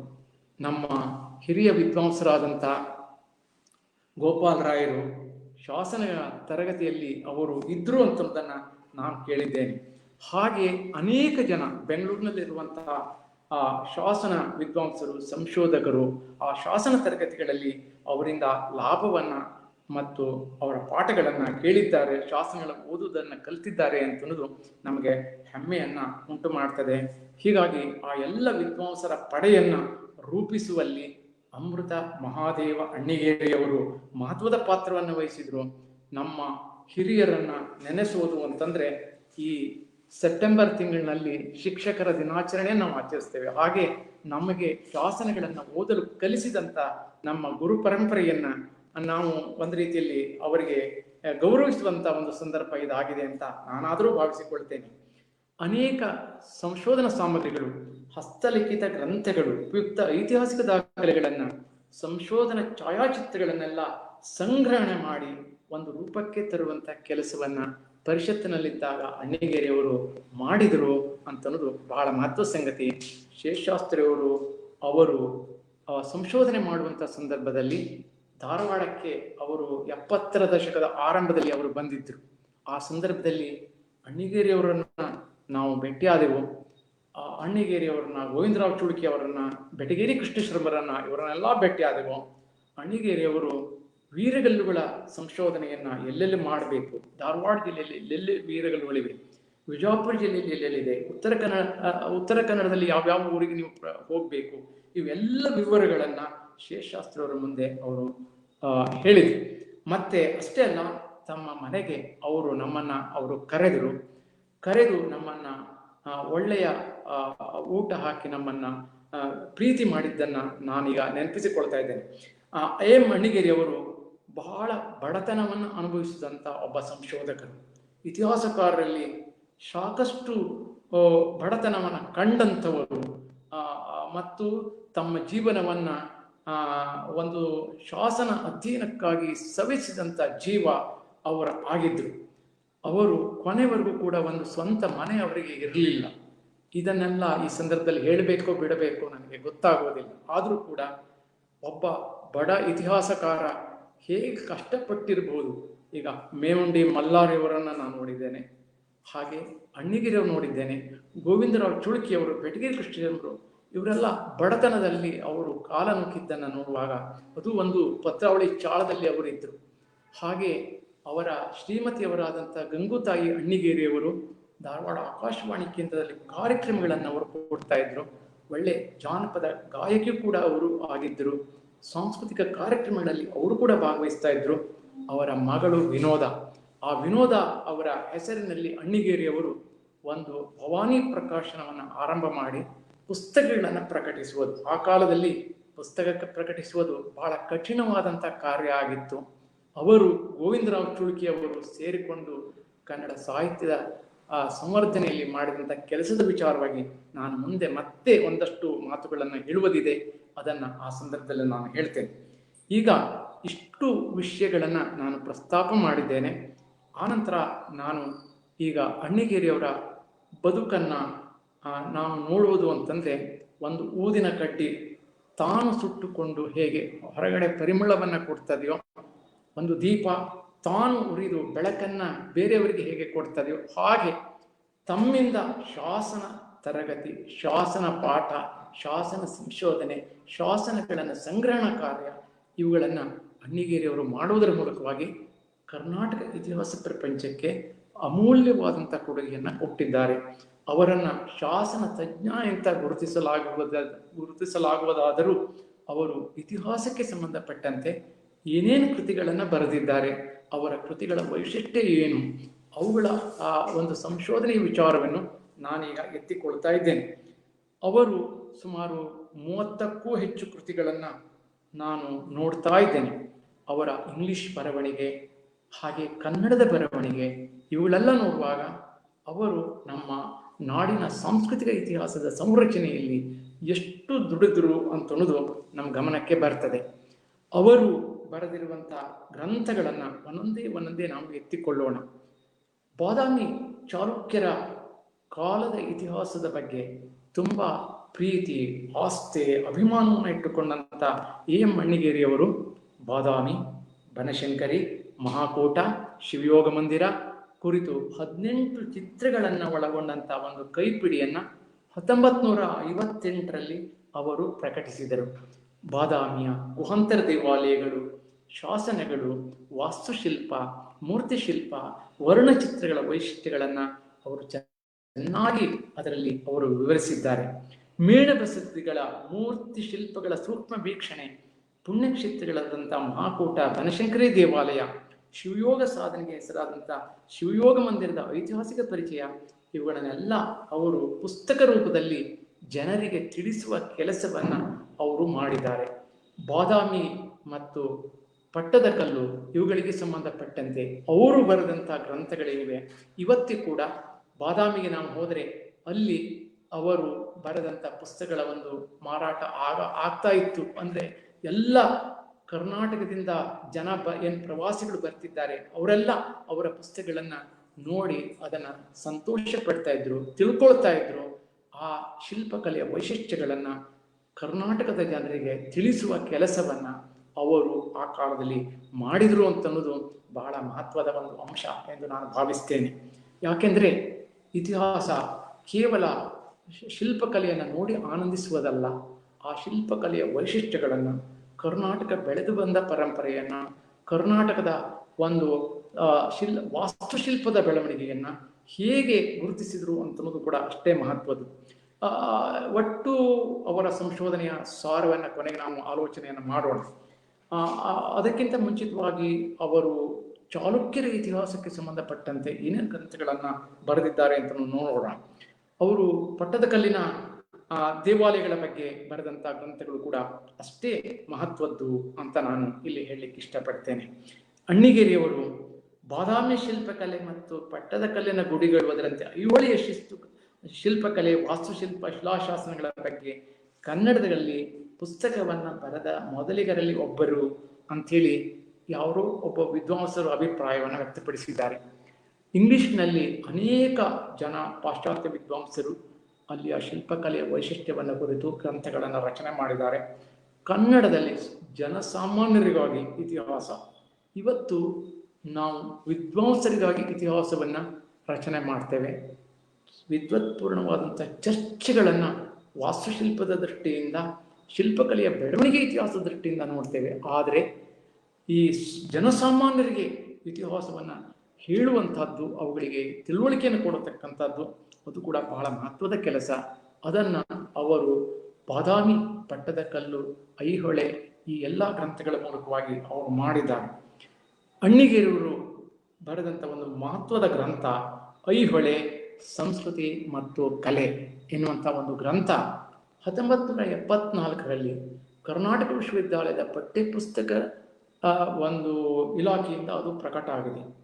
ಅದಕ್ಕೆ ಸಂಬಂಧಪಟ್ಟ ಹಾಗೆ ನಾವು ಇವತ್ತು ಅದು ಕನ್ನಡದಲ್ಲಿ ಯಾವ ರೀತಿಯ ಸಂಶೋಧನಾ ವಿಚಾರಗಳನ್ನು ಅದು ಬಿತ್ತಿತು ಅಂತನ್ನೋ ದೃಷ್ಟಿಯಿಂದ ಅದನ್ನು ಸ್ವಲ್ಪ ವಿವರವಾಗಿ ನಾವು ಪರಿಶೀಲಿಸಬೇಕು. ಐಹೊಳೆ ಸಂಸ್ಕೃತಿ ಮತ್ತು ಕಲೆ ಈ ಗ್ರಂಥ ಏನಿದೆ, ಇತಿಹಾಸ ವಿದ್ಯಾರ್ಥಿಗಳಿಗಷ್ಟೇ ಅಲ್ಲ, ಅದು ಇತಿಹಾಸದಲ್ಲಿ ಆಸಕ್ತರಾದವರಿಗೂ ಕೂಡ ಒಂದು ಅಪರೂಪವಾದಂಥ ಗ್ರಂಥ ಆಗಿದೆ. ಐಹೊಳೆಯ ದೇವಾಲಯಗಳು ಮತ್ತು ಶಿಲ್ಪಗಳ ಬಗ್ಗೆ Henry Cousins, James Fergusson, James Burgess ಮತ್ತು ಜಾನ್ ಎಫ್ ಫ್ಲೀಟ್, ಹಾಗೆ PB ದೇಸಾಯಿ, ಹೀಗೆ ಬೇರೆ ಬೇರೆ ವಿದ್ವಾಂಸರು ಗ್ರಂಥಗಳನ್ನು ರಚನೆ ಮಾಡಿದ್ದಾರೆ. ಆದರೆ ಐಹೊಳೆ ಬಗ್ಗೆ ಅವರು 70ರ ದಶಕದಲ್ಲಿ ಬರೆದಂಥ ಗ್ರಂಥ ಏನಿದೆ ಅದು ತುಂಬ ಮಹತ್ವಪೂರ್ಣವಾದದ್ದು.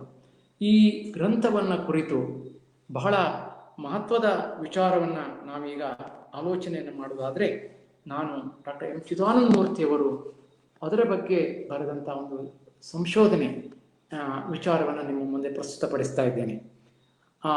ಬೆಂಗಳೂರು ವಿಶ್ವವಿದ್ಯಾಲಯದ ಕನ್ನಡ ಅಧ್ಯಯನ ಕೇಂದ್ರವು ಆ ಕಾಲದಲ್ಲಿ ಸಾಹಿತ್ಯ ವಾರ್ಷಿಕ ಸಂಪುಟಗಳನ್ನು ತರ್ತಾ ಇತ್ತು.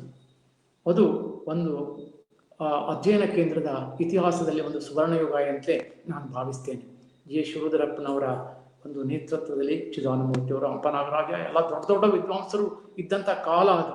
ಆ ಕಾಲದಲ್ಲಿ ಅವರು ಸಾಹಿತ್ಯದ ಬೇರೆ ಬೇರೆ ಪ್ರಕಾರಗಳಿಗೆ ಸಂಬಂಧಪಟ್ಟಂತೆ ವರ್ಷದಲ್ಲಿ ಏನು ಸಾಹಿತ್ಯ ಬೆಳೆ ಬಂತು ಅದನ್ನು ಸಾಹಿತ್ಯ ವಾರ್ಷಿಕದ ಮೂಲಕವಾಗಿ ಕೊಡ್ತಾ ಇದ್ರು. 1974ರ ಸಾಹಿತ್ಯ ವಾರ್ಷಿಕದಲ್ಲಿ ಚಿದಾನಂದ ಮೂರ್ತಿಯವರು ಹೀಗೆ ಬರೀತಾರೆ ಅಣ್ಣಿಗೇರಿಯವರ ಬಗ್ಗೆ. ಎಂ ಅಣ್ಣಿಗೇರಿಯವರ ಐಹೊಳೆ ಸಂಸ್ಕೃತಿ ಮತ್ತು ಕಲೆ ಎಂಬುದು ಅತ್ಯಂತ ಸ್ವಾಗತಾರ್ಹವಾದಂತಹ ಕೃತಿ. ನದಿ ಎಂಬ ಅರ್ಥದ ಹೊಳೆ ಎಂದು ಅಣ್ಣಿಗೇರಿಯವರು ಭಾವಿಸಿರುವುದು ಸರಿಯಾಗಿ ತೋರುವುದಿಲ್ಲ. ಪ್ರಾಚೀನ ಶಾಸನಗಳಲ್ಲಿ ಆರ್ಯಪುರ ಎಂಬ ಸಂಸ್ಕೃತೀಕರಿಸಿದ ರೂಪ ದೊರಕುವುದನ್ನು ಗಮನಿಸಿದರೆ ಉತ್ತರಾರ್ಥವು ಪಟ್ಟಣ ಎಂಬ ಅರ್ಥದ ಪೊಳಲ್ ಇದ್ದಿರಬೇಕು. ಅಯ್ಯ ಪೊಳಲ್, ಅಯ್ಯ ಒಳಲ್, ಅಯ್ಯಾವಳೆ, ಅಯ್ಯಾವಳೆ, ಐಹೊಳೆ. ಇಲ್ಲಿಯ ಒಳೆಗೂ ಹೊಳೆಗೂ ಸಂಬಂಧವಿದೆ ಎಂಬ ಭ್ರಾಂತಿಯಿಂದ ಮುಂದೆ ಅದು ಐಹೊಳೆ ಎಂದು ತಿದ್ದುಪಾಟಾಗಿರುವ ಸಂಭವವಿದೆ. ಆರಂಭದಲ್ಲಿ ಕೊಟ್ಟಿರುವ ಚಾರಿತ್ರಿಕ ಹಿನ್ನೆಲೆಯು ಐತಿಹಾಸಿಕ ಮಹತ್ವವನ್ನು ತಿಳಿಯುವುದಕ್ಕೆ ಸಹಾಯಕ ಆಗಿದೆ. ಎರಡನೆಯ ವಾಸ್ತುಶಿಲ್ಪ ವಿಭಾಗ ವಿಸ್ತಾರವಾಗಿದೆ ಮತ್ತು ಇದೇ ಕೃತಿಯ ಅತ್ಯಂತ ಮುಖ್ಯವಾದ ಭಾಗ. ಐಹೊಳೆಯ ಒಂದೊಂದು ದೇವಾಲಯವನ್ನು ವಿವರವಾಗಿ ವರ್ಣಿಸಿ ಅಲ್ಲಲ್ಲಿ ಅದರದರ ವೈಶಿಷ್ಟ್ಯವನ್ನು ಎತ್ತಿ ತೋರಿದ್ದಾರೆ. ಹಾಗೆಯೇ ಅಲ್ಲಿ ಬಂದಿರುವ ಶಿಲ್ಪ ಮೂರ್ತಿಗಳ ಪರಿಚಯವನ್ನು ಆದಷ್ಟು ಸುಲಭ ರೀತಿಯಲ್ಲಿ ಮಾಡಿಕೊಟ್ಟಿದ್ದಾರೆ. ಒಂದೊಂದು ದೇವಸ್ಥಾನದ ಇತಿಹಾಸದ ಜೊತೆಗೆ ತಿಳಿದಿದ್ದರೆ ಅದನ್ನು ಕಟ್ಟಿಸಿದ ಶಿಲ್ಪಿಗಳ ವಿವರಗಳನ್ನು ಕೊಟ್ಟು ಸಹಾಯ ಮಾಡಿದ್ದಾರೆ. ಐಹೊಳೆಯ ಬೌದ್ಧ ಚೈತ್ಯಾಲಯದ ಬಗ್ಗೆ ಕೊಟ್ಟಿರುವ ವಿವರಗಳು ಅತ್ಯಂತ ಉಪಯುಕ್ತವಾಗಿವೆ. ಚಾಲುಕ್ಯ ವಾಸ್ತು ಮತ್ತು ಶಿಲ್ಪದ ಮಹತ್ವಗಳನ್ನು ಸಂಕ್ಷಿಪ್ತವಾಗಿ ಚಿತ್ರಿಸಿದ್ದಾರೆ. ಅಂತ್ಯದಲ್ಲಿ ಐಹೊಳೆಯ ಪ್ರಮುಖ ಶಾಸನಗಳನ್ನು ಒಂದು ಕಡೆ ಕೊಟ್ಟಿರುವುದು ಅಣ್ಣಿಗೇರಿಯವರು ಮಾಡಿರುವ ಮತ್ತೊಂದು ಉಪಕಾರ ಅಂಥೇಳಿ ಹೇಳಿ ಕಾಲ ಕಾಲಕ್ಕೆ ಐಹೊಳೆಯು ಪಡೆದಿದ್ದ ಪ್ರಾಮುಖ್ಯವನ್ನು ಇವು ಚಿತ್ರಿಸುತ್ತವೆ. ಅಣ್ಣಿಗೇರಿಯವರ ಭಾಷೆ ಶಾಸ್ತ್ರೀಯವಾದರೂ ಸರಳತೆಯನ್ನು ಬಿಡುವುದಿಲ್ಲ. ಇದು ಅನೇಕರಿಗೆ ಬರಹಗಳನ್ನು ಓದಿ ತಯಾರಿಸಿದ ಗ್ರಂಥವಲ್ಲ, ಸ್ವಂತ ಪರಿವೀಕ್ಷಣೆಯಿಂದ ಮೂಡಿ ಬಂದಂಥ ಗ್ರಂಥ. ಇಂಥ ಸ್ವತಂತ್ರ ಮೌಲಿಕ ಕೃತಿಯನ್ನು ಕೊಟ್ಟಿರುವಂಥ ಅಣ್ಣಿಗೇರಿಯವರು ನಿಜವಾಗಿಯೂ ಅಭಿನಂದನಾರ್ಹರಾಗಿದ್ದಾರೆ ಅಂಥೇಳಿ ಪ್ರಸಿದ್ಧ ಸಂಶೋಧಕರಾದಂಥ ಡಾಕ್ಟರ್ ಎಂ ಚಿದಾನಂದ ಮೂರ್ತಿಯವರು ಅಭಿಪ್ರಾಯಪಟ್ಟಿದ್ದಾರೆ. ಐಹೊಳೆಗೆ ಸಂಬಂಧಪಟ್ಟಂತೆ ಅವರು ಬರೆದಿರುವಂಥ ಗ್ರಂಥ ಏನಿದೆ, ಕನ್ನಡದಲ್ಲಿ ಒಂದು ವಿದ್ವತ್ ವಾದ ವೈಖರಿಯನ್ನೇ ನಿರ್ಮಾಣ ಮಾಡಿತು ಅಂತ ನನಗೆ ಅನಿಸ್ತದೆ. ಈ ಐಹೊಳೆ ಪದದ ವ್ಯುತ್ಪತ್ತಿ ಏನಿದೆ ಅದಕ್ಕೆ ಸಂಬಂಧಪಟ್ಟಂತೆ ಚಿದಾನಂದ ಮೂರ್ತಿಯವರು ಹೇಳಿದ ಅಭಿಪ್ರಾಯವನ್ನು ಗಮನದಲ್ಲಿಟ್ಟುಕೊಂಡು ಕನ್ನಡದ ಇನ್ನೊಬ್ಬ ಸಂಶೋಧಕರಾದಂಥ ಡಾಕ್ಟರ್ BR ಹಿರೇಮಠ ಅವರು ತಮ್ಮ ಒಂದು ಲೇಖನವನ್ನು ಕನ್ನಡ ಸಾಹಿತ್ಯ ಪರಿಷತ್ ಪತ್ರಿಕೆಯ 68ನೇ ಸಂಪುಟದ ಸಂಚಿಕೆ 2ರಲ್ಲಿ, ಅಂದರೆ 1983ರಲ್ಲಿ ಪ್ರಕಟವಾಗಿರ್ತಕ್ಕಂಥ ಡಿಸೆಂಬರ್ ಸಂಚಿಕೆಯಲ್ಲಿ ಐಹೊಳೆ ರಾಮನಾಮ ವಿವೇಚನೆ ಎನ್ನುವಂಥ ಒಂದು ವಿಸ್ತಾರವಾದ ಸಂಶೋಧನಾ ಲೇಖನವನ್ನು ಅವರು ಬರೆದಿದ್ದಾರೆ. ಅವರು ಅದರೊಳಗೆ ಏನು ಪ್ರಸ್ತಾಪ ಮಾಡ್ತಾರೆ ಅಂತಂದರೆ, ಐಹೊಳೆಯ ವಿಷಯವಾಗಿ 3 ರೀತಿಯ ನಿಷ್ಪತ್ತಿಗಳು ಕಂಡು ಬರ್ತವೆ. ಶಾಸನಗಳಲ್ಲಿ ಕಾಣಸಿಗುವಂಥ ಆರ್ಯಪುರ, ಐಪುರಿ ಎಂಬುದು ಸಂಸ್ಕೃತೀಕರಣದ ಪಂಡಿತ ನಿಷ್ಪತ್ತಿಯಾಗಿದೆ. ಕ್ಷತ್ರಿಯರನ್ನು 21 ಸಲ ಸಂಹಾರ ಮಾಡಿದ ಪರಶುರಾಮನು ಮಲಾಪಹಾರಿ ನದಿಯಲ್ಲಿ ತನ್ನ ಪರುಷವನ್ನು ತೊಳೆಯಲು ಆ ನೀರು ಕೆಂಪಾಯಿತಂತೆ. ಮರುದಿವಸ ನೀರು ತರಲು, ಅಂದರೆ ಮಲಾಪಹಾರಿಯಿಂದ ಮಲಪ್ರಭಾ ನದಿಗೆ ಹೋದ ಮಹಿಳೆಯರು ಹೊಳೆಯ ನೀರೆಲ್ಲ ಕೆಂಪಾದನ್ನು ನೋಡಿ ಅಯ್ಯಯ್ಯ ಹೊಳೆ ಎಂದು ವ್ಯಕ್ತಪಡಿಸಿದ ಉದ್ಗಾರವೇ ಈ ಗ್ರಾಮನಾಮಕ್ಕೆ ಕಾರಣವೆಂದು ಹೇಳುವುದು ಪಾಮರ ನಿಷ್ಪತ್ತಿಯಾಗಿದೆ. ಶಾಸನಗಳು ಒದಗಿಸುವ ರೂಪಗಳ ಬಲದಿಂದ ಆ ಊರಿನ ನಿಜ ನಿಷ್ಪತ್ತಿಯನ್ನ ಹೀಗೆ ಹೇಳಬಹುದು. 3 ಕಾರಣಗಳ ಮೂಲಕ ಗ್ರಾಮನಾಮ ಸಿದ್ಧ ಆಗ್ತದೆ. ಅವುಗಳಲ್ಲಿ ನಿಸರ್ಗವಾಚಿ, ಜನಾಂಗವಾಚಿ ಮತ್ತು ವೃತ್ತಿನಾಮವಾಚಿ ಗ್ರಾಮಗಳೇ ಅಧಿಕ. ಇವುಗಳಲ್ಲಿ ಐಹೊಳೆ ವೃತ್ತಿನಾಮವಾಚಕ ಗ್ರಾಮನಾಮವಾಚಕ ಗುಂಪಿಗೆ ಸೇರ್ತದೆ. ಕನ್ನಡ ಶಾಸನಗಳಲ್ಲಿ ಐಹೊಳೆ, ಅಯ್ಯವಳೆ, ಅಯಾವಳೆ, ಅಯ್ಯಾವಳಿ, ಅಯ್ಯಾವಳಿ, ಅಯ್ಯವಳೆ, ಅಯ್ಯವಳೆ, ಆಯ್ವಳೆ, ಐವಳಿ, ಐವಳ, ಅಯ್ಯಾವಳೆ, ಅಯ್ಯಾವಳೆ, ಐವಳೆ, ಅವ್ವಾವಳ, ಅಯ್ಯಾವಳಲ ಎಂಬ ರೂಪಗಳು. ಇವೆಲ್ಲ ಸೌತ್ ಇಂಡಿಯನ್ ಇನ್ಸ್ಕ್ರಿಪ್ಷನ್ಸ್ನಲ್ಲಿಯೂ ಬರ್ತಾ ಇದೆ. ಎಪಿಗ್ರಾಫ್ ಆಫ್ ಕರ್ನಾಟಕ ವಾಲ್ಯೂಮ್ಸ್ನಲ್ಲಿ ಬರ್ತದೆ. ಮತ್ತೆ ಬೇರೆ ಬೇರೆ ಶಾಸನಗಳಲ್ಲಿ ಇವೆಲ್ಲ ಪ್ರಯೋಗ ಆದದ್ದನ್ನು ಅವರು ಕೊಟ್ಟಿದ್ದಾರೆ. ಸುಮಾರು 19 ಶಾಸನಗಳನ್ನು ಅವರು ಅದಕ್ಕೆ ಸಂಬಂಧಪಟ್ಟಂತೆ ಅಡೆ ಟಿಪ್ಪಣಿಯಲ್ಲಿ ದಾಖಲಿಸಿದ್ದಾರೆ. ಕನ್ನಡ ತಮಿಳು ಶಾಸನಗಳಲ್ಲಿ ಅಯ್ಯಾಪೊಳಲ್, ಅಯ್ಯಾಪೊಳಲ್, ಅಯ್ಯಪೊಳಲ್ ರೂಪಗಳು ಲಭಿಸುತ್ತವೆ. ಈ ರೂಪಗಳ ಸಹಾಯದಿಂದ ಅಯ್ಯನ ಪೊಳಲ್, ಅಯ್ಯಾಪೊಳಲ್, ಅಯ್ಯಾವಳಲ್, ಅಯ್ಯಾವಳೆ, ಅಯ್ಯವಳೆ, ಐಹೊಳೆ ಎಂದು ಈ ಗ್ರಾಮನಾಮದ ನಿಜ ಸ್ವರೂಪವನ್ನು ನಿರ್ಣಯಿಸಬಹುದು ಅಂತ ಅವರು ಹೇಳಿದ್ದಾರೆ. ಅಯ್ಯನ ಪೊಳಲ್ ಪೂರ್ವ ಪದದಲ್ಲಿರುವ ಷಷ್ಠಿ ಸೂಚಕವಾಗಿರತಕ್ಕಂಥ ನ ಬಿದ್ದು ಹೋಗಿ ಪರಿಹಾರ ದೀರ್ಘ ತತ್ವದ ಮೇರೆಗೆ ಹಿಂದಿನ ಯ ದೀರ್ಘ ಆಗಿದೆ. ಆದ್ರಿಂದ ಶಾಸನಗಳಲ್ಲಿ ಅರಸಿ ಬೀದಿ, ಅರಸಿಯ ಬೀದಿ, ಅದೇ ಶಿರೋಳ, ಇದು ಸಿರಿಯ ಪೊಳಲ್, ಮಲ್ಲೂರ, ಮಲ್ಲನ ಊರು, ಇವೆಲ್ಲ ಅವು ಪುಷ್ಟೀಕರಣಗೊಳಿಸ್ತವೆ ಅಂತ ಅವರು ಹೇಳಿದ್ದಾರೆ. ಹಾಗೆ ಶಾಸನಗಳಲ್ಲಿ ಕಿಸುವಳಲ್, ಅಂದರೆ ಕಿಸುವಳಲ ಅಂದರೆ ಪಟ್ಟದ ಕಿಸುವಳಲ, ಧರ್ಮ ಪೊಳಲ್, ಧರ್ಮವಳಲ ಅಂದರೆ ಡಂಬಳ, ಮುದ್ದನ ಪೊಳಲ್, ಮುದುವಳಲ, ಅದೇ ಮುದುವಳ, ಹೀಗೆ ಗ್ರಾಮನಾಮಗಳ ಉಲ್ಲೇಖಗಳು ಕಂಡು ಬರ್ತವೆ. 13ನೇ ಶತಮಾನದ ವೈಯಾಕರಣಕೇಶರಾಜ ಪೊಳಲೆಂದು ಪುರಂ ಎಂದಿದ್ದಾನೆ. ಹೀಗೆ ಈ ಎಲ್ಲ ಅಂಶಗಳು ಮೇಲಿನ ನಿರ್ಣಯವನ್ನ ಇನ್ನೂ ಗಟ್ಟಿಗೊಳಿಸಿಕೊಡುತ್ತವೆ ಅಂತ ಅನೇಕ ಶಾಸನಗಳನ್ನು ಉದಾಹರಣೆಯಾಗಿ ಕೊಟ್ಟು, ಅಂದರೆ ಎಪಿಗ್ರಾಫ್ ಆಫ್ ಕರ್ನಾಟಕ ಮತ್ತು ಸೌತ್ ಇಂಡಿಯನ್ ಇನ್ಸ್ಕ್ರಿಪ್ಷನ್ಸ್, ಈ ಎಲ್ಲ ಶಾಸನಗಳ ಸಂಪುಟಗಳ ಒಂದು ಮಾದರಿಗಳನ್ನು ಎತ್ತಿಕೊಂಡು ಅದು ಹೇಳಿ ಶಾಸನಗಳಲ್ಲಿ ಉಲ್ಲೇಖಿತವಾಗಿರುವಂಥ ಐಹೊಳೆಯ ವಿವಿಧ ರೂಪಗಳ ಅಂತ್ಯದಲ್ಲಿರುವ ಒಳೆ, ಒಳೆ, ಒಳೆ, ಒಳೆ, ವಾಳಿ, ವಾಳಿ, ಒಳೆಗಳು ಪೊಳಲ್ ಪದದ ಸವೆದ ಇಲ್ಲವೇ ಸಣ್ಣಿಸಿದ ರೂಪಗಳಾಗ್ತವೆ ಅಂತ ಅವರು ಅಭಿಪ್ರಾಯವನ್ನು ವ್ಯಕ್ತಪಡಿಸಿದ್ದಾರೆ. ಬಿ ಆರ್ ಹಿರೇಮಠರು ತಮ್ಮ ಕರ್ನಾಟಕದ ಶಾಸನಗಳಲ್ಲಿ ವರ್ತಕರು ಅಂತನ್ನುವಂಥ ಮಹಾಪ್ರಬಂಧವನ್ನು ಅವರು ಬರೆದಿದ್ದಾರೆ. ಅದರಲ್ಲಿಯೂ ಕೂಡ ಐಹೊಳೆ ಬಗ್ಗೆ ಉಲ್ಲೇಖವನ್ನು ಮಾಡಿ ಅಣ್ಣಿಗಿರಿಯವರ ಅಭಿಪ್ರಾಯವನ್ನು ಇಟ್ಟುಕೊಂಡು ಅವರು ಮುಂದುವರಿಯುವುದನ್ನು ನಾವು ಕಾಣ್ತೇವೆ. ಅಣ್ಣಿಗಿರಿಯವರು ಬರೆದಂಥ ಒಂದು ಪುಸ್ತಕ ಮತ್ತು ಗ್ರಾಮನಾಮ ವಿವೇಚನೆ ಕನ್ನಡ ಶಾಸನ ಪ್ರಪಂಚದಲ್ಲಿ ಒಂದು ವಾಗ್ವಾದವನ್ನು ಹೇಗೆ ಆ ಕಾಲದಲ್ಲಿ ನಿರ್ಮಾಣ ಮಾಡಿತು ಅಂತನ್ನೋದಕ್ಕೆ ಈ ಎಲ್ಲ ಸಂಶೋಧನಾ ವಿಚಾರಗಳೇ ಸಾಕ್ಷಿಯಾಗಿವೆ. ಆ ದೃಷ್ಟಿಯಿಂದ ಅವರ ಐಹೊಳೆ ಸಂಸ್ಕೃತಿ ಮತ್ತು ಕಲೆ ಅಂತನ್ನುವಂಥ ಗ್ರಂಥ ಏನಿದೆ ಅದು ತುಂಬ ಮಹತ್ವಪೂರ್ಣವಾದಂಥ ಒಂದು ಗ್ರಂಥ. ಅದು ಯಾಕೆಂದರೆ ಅಣ್ಣಿಗೇರಿಯವರು ಚಾಲುಕ್ಯ ಶಿಲ್ಪಕಲೆ, ವಾಸ್ತುಶಿಲ್ಪವನ್ನು ಆಳವಾಗಿ ಅಭ್ಯಾಸ ಮಾಡಿದವರು. ಅಲ್ಲಿಯೇ ಹಲವು ಕಾಲ ಇದ್ದು ಅಲ್ಲಿಯ ಎಲ್ಲ ದೇವಾಲಯಗಳನ್ನು, 70ಕ್ಕೂ ಹೆಚ್ಚು ದೇವಾಲಯಗಳನ್ನು, ಐಹೊಳೆಯಲ್ಲಿರುವಂಥ ದೇವಾಲಯಗಳ ಬಗ್ಗೆ ಅವರು ನಡೆಸಿದಂಥ ಸಂಶೋಧನೆ ಏನಿದೆ ಅದು ಬಹಳ ಮುಖ್ಯವಾದದ್ದು. ಮತ್ತು ಶಾಸನಗಳನ್ನು ಅವರು ಏನು ಪ್ರಕಟಣೆ ಮಾಡಿದ್ದಾರೆ ಅದು ಕೂಡ ಗಮನಾರ್ಹವಾದಂಥದ್ದು. ಯಾಕೆಂದರೆ ಎಲ್ಲ ಶಾಸನಗಳು ಈಗ ತ್ರುಟಿತ ಅವಸ್ಥೆಗೆ ಬಂದಂಥ ಸಂದರ್ಭದಲ್ಲಿ ಈ ಒಂದು 50 ವರ್ಷಗಳ ಹಿಂದೆ ಅದನ್ನು ಒಂದು ಪ್ರಕಟಣೆ ಮಾಡುವಂತಹ ಕೆಲಸವನ್ನು ಅಣ್ಣಿಗೇರಿಯವರು ಮಾಡಿದ್ದು ಬಹಳ ಮಹತ್ವದ ಅಂಶ. ಇದನ್ನು ಚಿದಾನಂದಮೂರ್ತಿಯವರು ಕೂಡ ಅದನ್ನು ತಮ್ಮ ಒಂದು ಸಂಶೋಧನೆಯ ಲೇಖನದಲ್ಲಿ ಪ್ರಕಟಗೊಳಿಸಿದ್ದನ್ನು ನಾವಿಲ್ಲಿ ಗಮನಿಸಬಹುದು.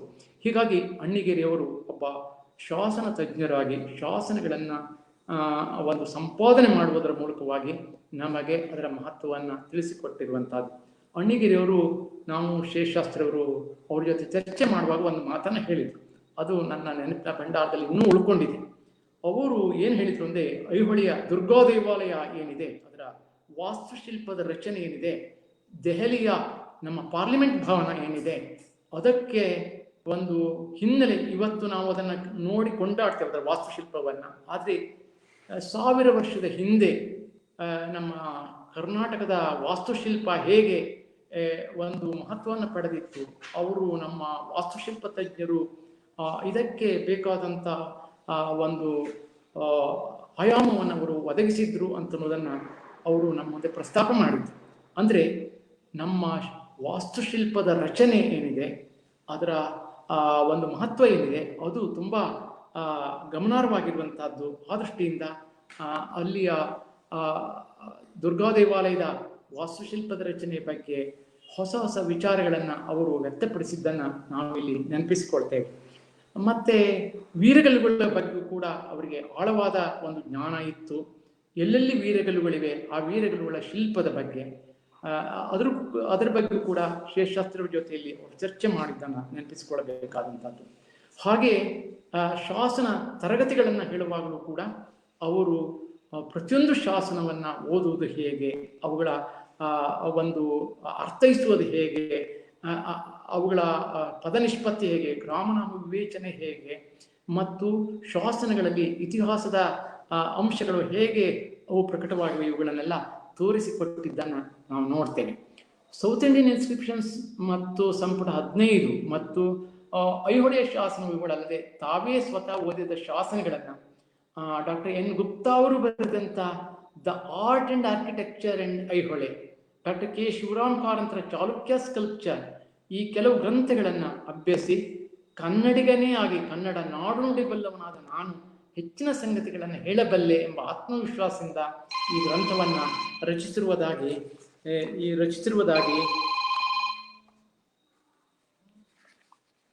ಅವರು ಪ್ರಸ್ತಾಪ ಮಾಡಿದ್ದನ್ನು ನಾವು ಇಲ್ಲಿ ಕಾಣ್ತೇವೆ. ಹಾಗೆ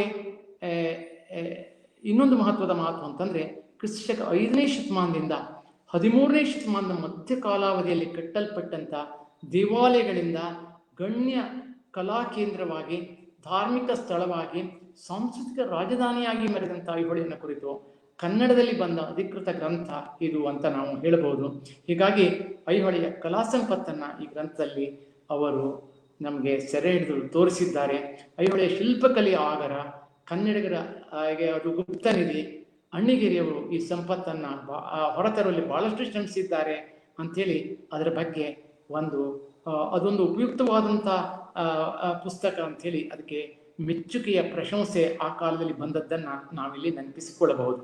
ಹಾಗೆ ಅವರು ಮಾಡಿದಂಥ ಇನ್ನೊಂದು ಮಹತ್ವದ ಕೆಲಸ ಅಂದರೆ ಸನ್ನತಿಯಲ್ಲಿ ಮಾಡಿದಂಥ ಒಂದು ಸಂಶೋಧನೆ. ಸನ್ನತಿ ಬಗ್ಗೆ ಅಲ್ಲಿರುವ ಪ್ರಾಚೀನ ಅವಶೇಷಗಳನ್ನೆಲ್ಲ ನೋಡಿ, ಮತ್ತು ಚಂದಲಾ ಪರಮೇಶ್ವರಿ ದೇವಾಲಯದ ಒಂದು ಪುಣ್ಯಕ್ಷೇತ್ರವನ್ನು ಕುರಿತು ಅವರು ಕ್ರಿಸ್ತಶಕ 3ನೇ ಶತಮಾನದಷ್ಟು ಪ್ರಾಚೀನ ಅವಶೇಷಗಳನ್ನು ಅದು ಹೇಗೆ ಹೊಂದಿತ್ತು ಎನ್ನುವುದನ್ನು 1978ರಲ್ಲಿ ಬರೆದಂಥ ಸನ್ನತಿ ಗ್ರಂಥದಲ್ಲಿ ಅವರು ತಿಳಿಸಿದ್ದಾರೆ.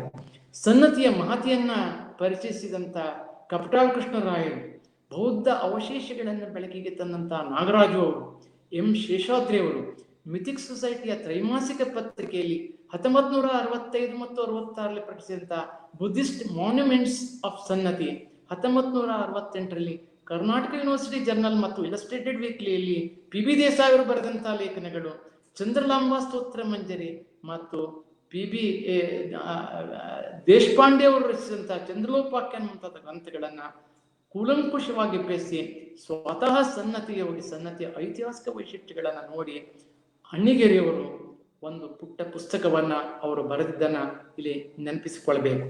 ಅದನ್ನು IBH ಸಂಸ್ಥೆ ಸನ್ನತಿ ಬಗ್ಗೆ ಬರೆದಂಥ ಪುಸ್ತಕವನ್ನು ಅದು ಪ್ರಕಟಿಸಿದೆ. JF ಲೀಟ್ ಅವರ ಬಗ್ಗೆ 83ರಲ್ಲಿ ಮೈಸೂರಿನಲ್ಲಿ ನಡೆದಂಥ ವಿಶ್ವ ಕನ್ನಡ ಸಮ್ಮೇಳನದ ಸಂದರ್ಭದಲ್ಲಿ ಒಂದು ಪುಸ್ತಕವನ್ನ ಕನ್ನಡ ಸಂಸ್ಕೃತಿ ನಿರ್ದೇಶನಾಲಯ ಸುಂದರವಾಗಿ ಅದನ್ನು ಪ್ರಕಟಿಸಿದೆ.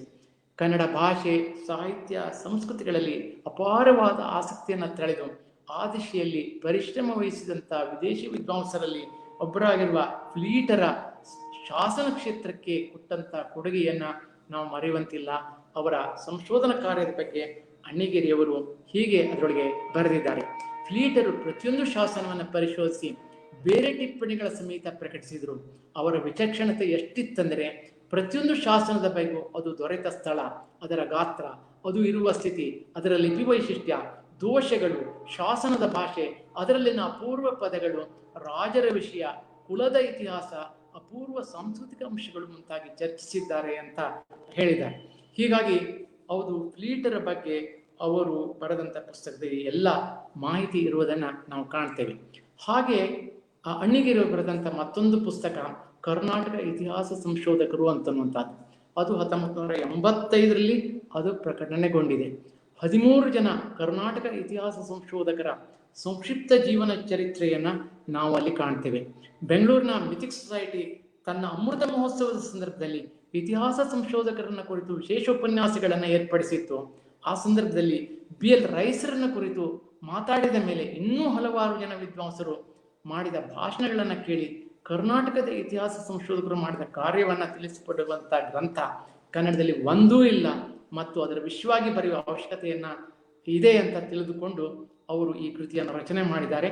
ಇದರಲ್ಲಿ BL ರೈಸ್ ಅವ್ರ ಬಗ್ಗೆ ಇದೆ, JF ಫ್ಲೀಟರ್ ಬಗ್ಗೆ ಇದೆ, ಹಾಗೆ ಕನ್ನಡಿಗರೇ ಆದಂಥ KB ಪಾಠಕ್ ಅವರ ಬಗ್ಗೆ, ಹೊಸಕೋಟೆ ಕೃಷ್ಣಶಾಸ್ತ್ರಿಗಳ ಬಗ್ಗೆ, R ನರಸಿಂಹಾಚಾರ್ಯರ ಬಗ್ಗೆ, ಡಾಕ್ಟರ್ ಕೃಷ್ಣ ಸೊಂಡೆಕೊಪ್ಪ ಅವರ ಬಗ್ಗೆ, ಶ್ರೀಕಂಠ ಶಾಸ್ತ್ರಿಗಳ ಬಗ್ಗೆ, N ಲಕ್ಷ್ಮೀನಾರಾಯಣ ಅವರ ಬಗ್ಗೆ, RS ಪಂಚಮುಖಿ ಅವರ ಬಗ್ಗೆ, KG ಕುಂದಣಗಾರರು ಮತ್ತು PB ದೇಸಾಯಿ ಅವರು, ಸಾಲತ್ತೂರವರು, RN ಗುರವ ಇವರ ಸಂಶೋಧನಾ ಕಾರ್ಯಗಳ ಸಾಧನೆಗಳನ್ನೆಲ್ಲ ಸ್ಮರಿಸಿ ಅವರು ಏನೇನು ಇತಿಹಾಸಕ್ಕಾಗಿ ಕೆಲಸ ಮಾಡಿದ್ದಾರೆ, ಈ ಪ್ರಾತಸ್ಮರಣೀಯಾದಂಥ ಮಹನೀಯರ ಜೀವನ ಚರಿತ್ರೆ ಮತ್ತು ಸಾಧನೆಗಳನ್ನು ಕುರಿತು ಯುವ ಪೀಳಿಗೆಗೆ ತಿಳಿಸಿಕೊಡುವಂಥ ಕೆಲಸವನ್ನ ಕರ್ನಾಟಕ ಇತಿಹಾಸ ಸಂಶೋಧಕರು ಗ್ರಂಥ ಅದು ನಮಗೆ ಒದಗಿಸಿಕೊಡ್ತಾ ಇದೆ.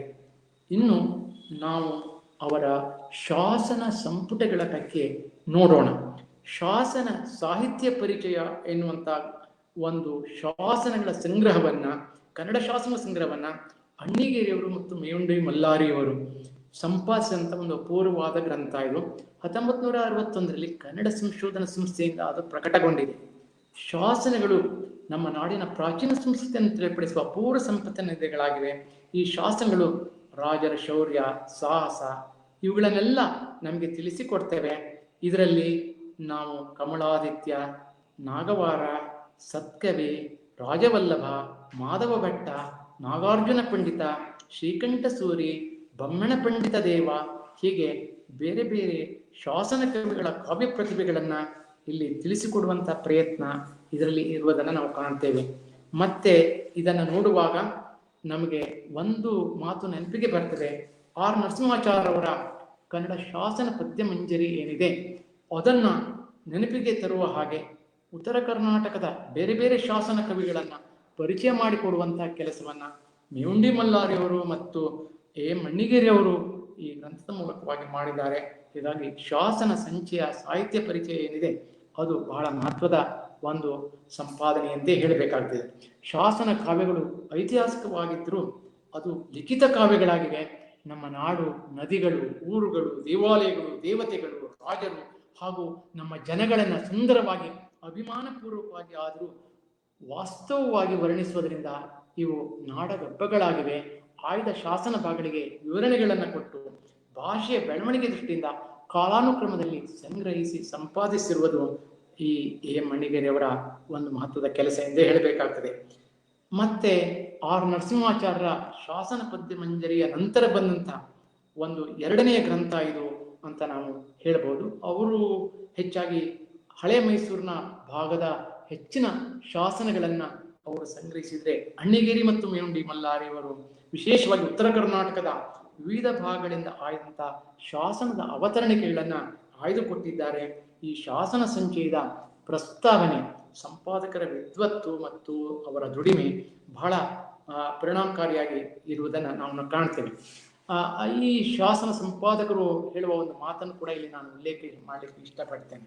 ಶಾಸನ ಸಾಹಿತ್ಯವನ್ನು ವಿವಿಧ ದೃಷ್ಟಿಕೋನಗಳಿಂದ ಪರೀಕ್ಷಿಸಿ ಒಳ್ಳೆಯ ಆಣೆ ಮುತ್ತುಗಳಂತಿರುವಂತಹ ಗದ್ಯ ಪದ್ಯ ಭಾವಗಳನ್ನು ಆಯಾ ಸಾಹಿತ್ಯಾಭಿರುಚಿಯುಳ್ಳ ರಸಿಕರು ಪೂರ್ವಜರ ಪರಿಚಯ ಮಾಡಿಕೊಳ್ಳಬೇಕೆಂಬ ಕುತೂಹಲಿಗಳ ಕನ್ನಡ ಸಾಹಿತ್ಯ ಅಭ್ಯಾಸ ಹೆಚ್ಚುಗೊಳ್ಳಕ್ಕೆ ಕೊಡುವುದು ಅಗತ್ಯದ ಕೆಲಸವಾಗಿತ್ತು. ಈ ದಿಶೆಯಲ್ಲಿ ಸಾಧ್ಯವಿದ್ದಷ್ಟು ಸಮಗ್ರವಾಗಿ ಶ್ರಮಪೂರ್ವಕವಾಗಿ ಸಂಗ್ರಹಿಸಿ ಈ ಶಾಸನ ಸಾಹಿತ್ಯ ಸಂಚಯವನ್ನು ರೂಪಿಸಲಾಗಿದೆ ಅಂತ ಅವರು ಹೇಳಿದ್ದಾರೆ.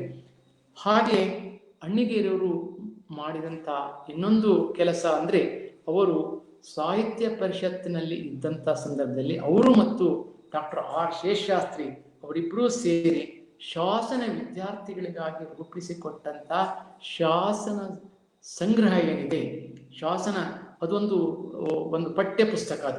ಅದರಲ್ಲಿ ಅನೇಕ ಶಾಸನ ಕವಿಗಳ ಮತ್ತು ಶಾಸನಗಳನ್ನು ಓದುವುದಕ್ಕೆ ಉಪಯುಕ್ತವಾಗುವಂಥ ಸಂಗ್ರಹ ಆಗಿ ಅದು ಇವತ್ತಿ ಕೂಡ ವಿದ್ಯಾರ್ಥಿಗಳನ್ನು ಆಕರ್ಷಿಸ್ತದೆ. ಹಾಗೆ ಒಂದು ಪಠ್ಯಗ್ರಂಥವಾಗಿ ಬರಬೇಕಾದಾಗ ಶೇಷಾಸ್ತ್ರಿಯವರು ಮತ್ತು ಅಣ್ಣಿಗೇರಿಯವರು ಇಬ್ಬರೂ ಸೇರಿಕೊಂಡು ಅದನ್ನು ಬಹಳ ಚೆನ್ನಾಗಿ ಸಂಪಾದನೆ ಮಾಡಿಕೊಟ್ಟಿದ್ದಾರೆ. ಪ್ರಾಚೀನ ಶಾಸನ ವಿದ್ಯಾರ್ಥಿಗಳಿಗೆ ಅದು ಉಪಯುಕ್ತವಾದಂಥ ಪಠ್ಯಗ್ರಂಥ ಆಗಿದೆ. ಆ ದೃಷ್ಟಿಯಿಂದ ಕನ್ನಡ ಸಾಹಿತ್ಯ ಪರಿಷತ್ತು ಪ್ರಕಟಿಸಿದಂಥ ಗ್ರಂಥವು ಕೂಡ ಅಣ್ಣಿಗೇರಿಯವರ ಒಂದು ವಿದ್ವತ್ತಿನ ಫಲವೇ ಎಂದು ನಾವು ಹೇಳಬೇಕಾಗ್ತದೆ. ಪ್ರಾಚೀನ ಭಾರತದ ನಾಣ್ಯಗಳು ಅಂತನ್ನುವಂಥ ಒಂದು ಗ್ರಂಥವನ್ನು ಕರ್ನಾಟಕ ವಿಶ್ವವಿದ್ಯಾಲಯದ ಪ್ರಸಾರಾಂಗ ಉಪನ್ಯಾಸ ಮಾಲೆಯಲ್ಲಿ 1971ರಲ್ಲಿ ಅವರು ಮಾಡಿದಂಥ ಒಂದು ಉಪನ್ಯಾಸವನ್ನು ಆ ಪುಸ್ತಕದಲ್ಲಿ ನಾವು ಕಾಣ್ತೇವೆ. ಭಾರತದ ಪ್ರಾಚೀನ ನಾಣ್ಯಗಳನ್ನು ಕುರಿತು ಕನ್ನಡದಲ್ಲಿ ಪುಸ್ತಕಗಳ ಕೊರತೆ ಇದ್ದಂತಹ ಕಾಲದಲ್ಲಿ ಇದನ್ನು ಅವರು ರಚಿಸಿಕೊಟ್ಟಿದ್ದಾರೆ. ಅಂದರೆ ನಾಣ್ಯಶಾಸ್ತ್ರಕ್ಕೆ ಸಂಬಂಧಪಟ್ಟಂತ ಹಲವು ಪುಸ್ತಕ ಮತ್ತು ನಿಯತಕಾಲಿಕೆಗಳಲ್ಲಿ ಬಂದಂಥ ಲೇಖನಗಳ ನೆರವನ್ನು ಪಡೆದು ಭಾರತದ ಪ್ರಾಚೀನ ನಾಣ್ಯಗಳನ್ನು ಅಧ್ಯಯನ ಮಾಡುವವರಿಗೆ ಒಂದು ಉಪನ್ಯಾಸ ಇದು ಆಗಿದ್ರೂ ಕೂಡ ಇದರಲ್ಲಿ ನಾವು ಪ್ರಾಚೀನ ಕಾಲದ ನಾಣ್ಯಗಳ ಅವಶ್ಯಕತೆ, ಮಹತ್ವ ಮತ್ತು ಪರಕೀಯರ ನಾಣ್ಯಗಳು, ದೇಶೀಯ ನಾಣ್ಯಗಳು, ಉತ್ತರ ಕಾಲದ ನಾಣ್ಯಗಳು, ವಿವಿಧ ರಾಜಮನೆತನಗಳ ನಾಣ್ಯಗಳನ್ನು ಕುರಿತು ವಿವರವಾಗಿ ಇದರಲ್ಲಿ ಬರೆದಿದ್ದಾರೆ.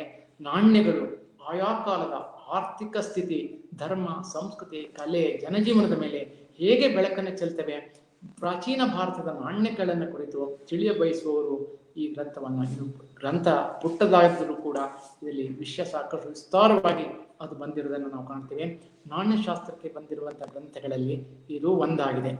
ಹಾಗೆಯೇ ಅಣ್ಣಿಗೇರಿಯವರು ಕರ್ನಾಟಕದ ಇತಿಹಾಸಕ್ಕೆ ಸಂಬಂಧಪಟ್ಟಂತೆ ಬೇರೆ ಬೇರೆ ಗ್ರಂಥಗಳನ್ನು ಅವರು ರಚನೆಯನ್ನ ಮಾಡಿದ್ದಾರೆ. ಅದರಲ್ಲಿ ವಿಜಾಪುರದ ಶಿಲ್ಪಕಲಾ ವೈಭವವನ್ನು ಕುರಿತು ಚಿಕ್ಕ ಕೈಪಿಡಿಗಳನ್ನು ಅವರು ಕನ್ನಡ, ಇಂಗ್ಲಿಷ್ ಎರಡೂ ಭಾಷೆಗಳಲ್ಲಿ ಛಾಯಾಚಿತ್ರಗಳ ಮೂಲಕವಾಗಿ ಅದನ್ನು ಪ್ರಕಟಿಸಿದ್ದಾರೆ. ವಿಜಾಪುರದ ಒಂದು ವಿವಿಧ ಗುಮ್ಮಟಗಳ ಮತ್ತು ಹಿಂದೂ ದೇವಾಲಯಗಳ ಮಾಹಿತಿಯನ್ನ ಈ ಕೈಪಿಡಿಯಲ್ಲಿ ನಾವು ಕಾಣ್ತೇವೆ. IBH ಪ್ರಕಾಶನ ಅಣ್ಣಿಗೇರಿಯವರಿಂದ ಬೇರೆ ಬೇರೆ ಪುಸ್ತಕಗಳನ್ನು ಬರೆಯಿಸಿದೆ. ಇದು ಬಹಳ ಮಹತ್ವದ ಕೆಲಸ.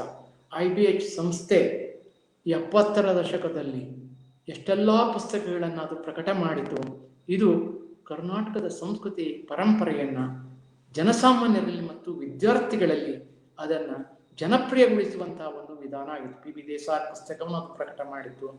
ಹಾಗೆ ಬೇರೆ ಬೇರೆ ವಿದ್ವಾಂಸರ ಗ್ರಂಥಗಳನ್ನು ಅದು ಪ್ರಕಟ ಮಾಡಿತು. ಈ ಮಾಲಿನ್ಯ ಅಣ್ಣಿಗೇರಿಯವರಿಂದ ಲಕ್ಕುಂಡಿ ಬಗ್ಗೆ, ಎರಡನೇ ವಿಕ್ರಮಾದಿತ್ಯನ ಬಗ್ಗೆ, ಹಾನಗಲ್ಲಿನ ಕದಂಬರ ಬಗ್ಗೆ, ಎರಡನೇ ಸಿಂಗಣ್ಣನ ಬಗ್ಗೆ, ರೊದ್ದ ಶ್ರೀನಿವಾಸರಾಯರ ಬಗ್ಗೆ, ಸನ್ನತಿ ಬಗ್ಗೆ, JF ಲೀಟರ್ ಬಗ್ಗೆ ಚಿಕ್ಕ ಚಿಕ್ಕ ಪುಸ್ತಕಗಳನ್ನ ಬರೆಯಿಸಿ ಪ್ರಕಟಿಸಿದೆ. ಅದು ಕನ್ನಡ ನಾಡಿನ ಎಲ್ಲ ಮಕ್ಕಳಿಗೆ ಅದನ್ನ ಕೊಟ್ಟದ್ದು. ಅದರಿಂದ ಇತಿಹಾಸ ಪ್ರೀತಿ ಜನತೆಯಲ್ಲಿ ಉಂಟಾಗುವಂತೆ ಆಯಿತು. ಹಾಗೆ ಆ ಎಲ್ಲ ಪುಸ್ತಕಗಳು ಈಗ ಮರುಮುದ್ರಣಗೊಳ್ಳಬೇಕಾಗಿದೆ. ಯಾಕೆಂದ್ರೆ ಇವು ನಮ್ಮ ಸಂಸ್ಕೃತಿಯ ಪಾಠವನ್ನು, ನಮ್ಮ ಇತಿಹಾಸದ ಪಾಠವನ್ನು ವಿದ್ಯಾರ್ಥಿಗಳಿಗೆ ನಾವು ಹೇಳುವ ರೀತಿ ಅದು ಆಗಬೇಕು ಅಂತ ನಾನು ಬಯಸ್ತೇನೆ. IBH ಸಂಸ್ಥೆ ತಾನು ಪ್ರಕಟಿಸಿದ ಎಲ್ಲ ಇತಿಹಾಸದ ಗ್ರಂಥಗಳನ್ನು, ಹಾಗೆ ಸಾಹಿತ್ಯಕ್ಕೆ ಸಂಬಂಧಪಟ್ಟಂತ ಬೇರೆ ಬೇರೆ ಕವಿಗಳ ಕವಿಕಾವ್ಯ ಮಾಲೆ, ಪ್ರಾಚೀನ ಕವಿಗಳ ಕವಿಕಾವ್ಯ ಮಾಲೆ ಏನಿದೆ ಅದನ್ನೆಲ್ಲ ಪುನರ್ಮುದ್ರಣಗೊಳಿಸುವ ಅಗತ್ಯ ಇದೆ. ಹಾಗೆ ಅದು ಕಾದಂಬರಿಗಳನ್ನು, ಬೇರೆ ಬೇರೆ ಇತಿಹಾಸದ ಗ್ರಂಥಗಳನ್ನು ಕೂಡ ಅದು ಪ್ರಕಟ ಮಾಡಿದೆ. ಅವುಗಳನ್ನೆಲ್ಲ ಪ್ರಕಟಣೆಯ ಮರುಮುದ್ರಣಗೊಳಿಸುವಂತಹ ಕೆಲಸ ಅದು ಮಾಡಲಿ ಎಂಬ ಸದಾಶಯವನ್ನ ನಾನು ಈ ಸಂದರ್ಭದಲ್ಲಿ ಹೇಳಲಿಕ್ಕೆ ಇಷ್ಟಪಡ್ತೇನೆ.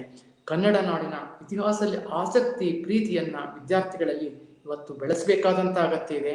ಆ ದೃಷ್ಟಿಯಿಂದ ಈ ಜನಪ್ರಿಯ ಗ್ರಂಥಗಳು ಕೂಡ ಅಷ್ಟೇ ಮಹತ್ವದ ಕೆಲಸವನ್ನ ಅವು ಮಾಡ್ತವೆ. ಯಾಕೆಂದ್ರೆ ನಮ್ಮ ತರುಣ ಪೀಳಿಗೆಯಲ್ಲಿ ನಮ್ಮ ನಾಡು, ನಮ್ಮ ಸಂಸ್ಕೃತಿ, ನಮ್ಮ ಕಲೆ, ನಮ್ಮ ವಾಸ್ತುಶಿಲ್ಪ, ನಮ್ಮ ಇತಿಹಾಸ, ನಾವು ಬೆಳೆದು ಬಂದ ಬಗೆ ಇವೆಲ್ಲದರ ಪ್ರದರ್ಶನವನ್ನ ನಾವು ಮಾಡುವುದ ಕೆಲಸವನ್ನ ನಾವು ಮಾಡಲೇಬೇಕಾಗ್ತದೆ. ಆ ದೃಷ್ಟಿಯಿಂದ ಇವು ಮತ್ತೆ ಮರುಮುದ್ರಣಗೊಳ್ಳುವ ವ್ಯವಸ್ಥೆಯನ್ನ ಕರ್ನಾಟಕ ಇತಿಹಾಸ ಅಕಾಡೆಮಿ ಅದನ್ನು ಕೈಗೆತ್ತಿಕೊಳ್ಳಿ ಅಂತೇಳಿ ನಾ ಈ ಸಂದರ್ಭದಲ್ಲಿ ಆಶೆಯನ್ನ ವ್ಯಕ್ತಪಡಿಸ್ತೇನೆ. ಕರ್ನಾಟಕ ದರ್ಶನ, ದೇವರು ಮಿತ್ರರು ಎಂಬ ಕೃತಿಗಳನ್ನ ಅಣ್ಣಿಗೇರಿಯವರು ರಚಿಸಿದ್ದಾರೆ. ಮೂಲ ಗ್ರಂಥ ಸಂತ BL ಮಾಸ್ವಾನಿಯವರ ಪುಸ್ತಕವನ್ನ ಅವರು ಕನ್ನಡಕ್ಕೆ ಅವರು ತಂದಿದ್ದಾರೆ.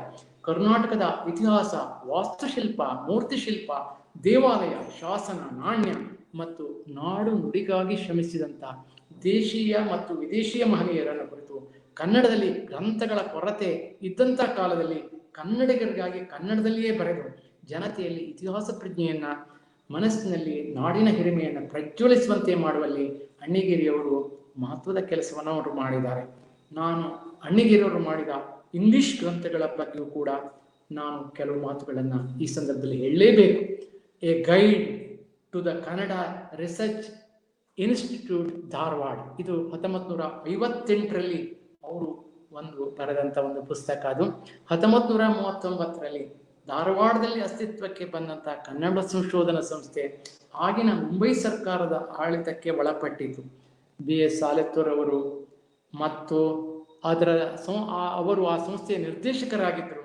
ಅಣ್ಣಿಗೇರಿಯವರು ಆ ಸಂಸ್ಥೆಯಲ್ಲಿ ಮ್ಯೂಸಿಯಂ ಕ್ಯೂರೇಟರ್ ಆಗಿ ಸೇವೆ ಸಲ್ಲಿಸುತ್ತಲೇ ಕೆಲವು ವರ್ಷಗಳ ಅವಧಿಯಲ್ಲಿ ಸಂಗ್ರಹಿಸಿದಂತ ಪ್ರಾಚೀನ ಐತಿಹಾಸಿಕ ಅವಶೇಷಗಳ ಮಾಹಿತಿ ಅದು ನಮಗೆ ಒಂದೆಡೆ ದೊರೆಯುವಂತೆ ಒಂದು ಕೈಪಿಡಿಯನ್ನು, ಒಂದು ಗೈಡನ್ನು ಅವರು ನಮಗೆ ಒದಗಿಸಿಕೊಟ್ಟಿದ್ದಾರೆ. ಈ ದೃಷ್ಟಿಯಿಂದ ಕನ್ನಡ ಸಂಶೋಧನಾ ಸಂಸ್ಥೆಯ ಒಂದು ಇತಿಹಾಸದ ಕೆಲಸ ಏನಿದೆ ಅದನ್ನೆಲ್ಲ ಅವರು ಇಂಗ್ಲಿಷ್ನಲ್ಲಿ ನಮಗೆ ಒದಗಿಸಿಕೊಟ್ಟಂತೆ ಆಗಿದೆ. The descriptive lists of stones and copper plate inscriptions examine during the year 1940 and 41, 1942 and 43. ಇದು 1961ರಲ್ಲಿ ಬಂದಂತ ಒಂದು ಪುಸ್ತಕ.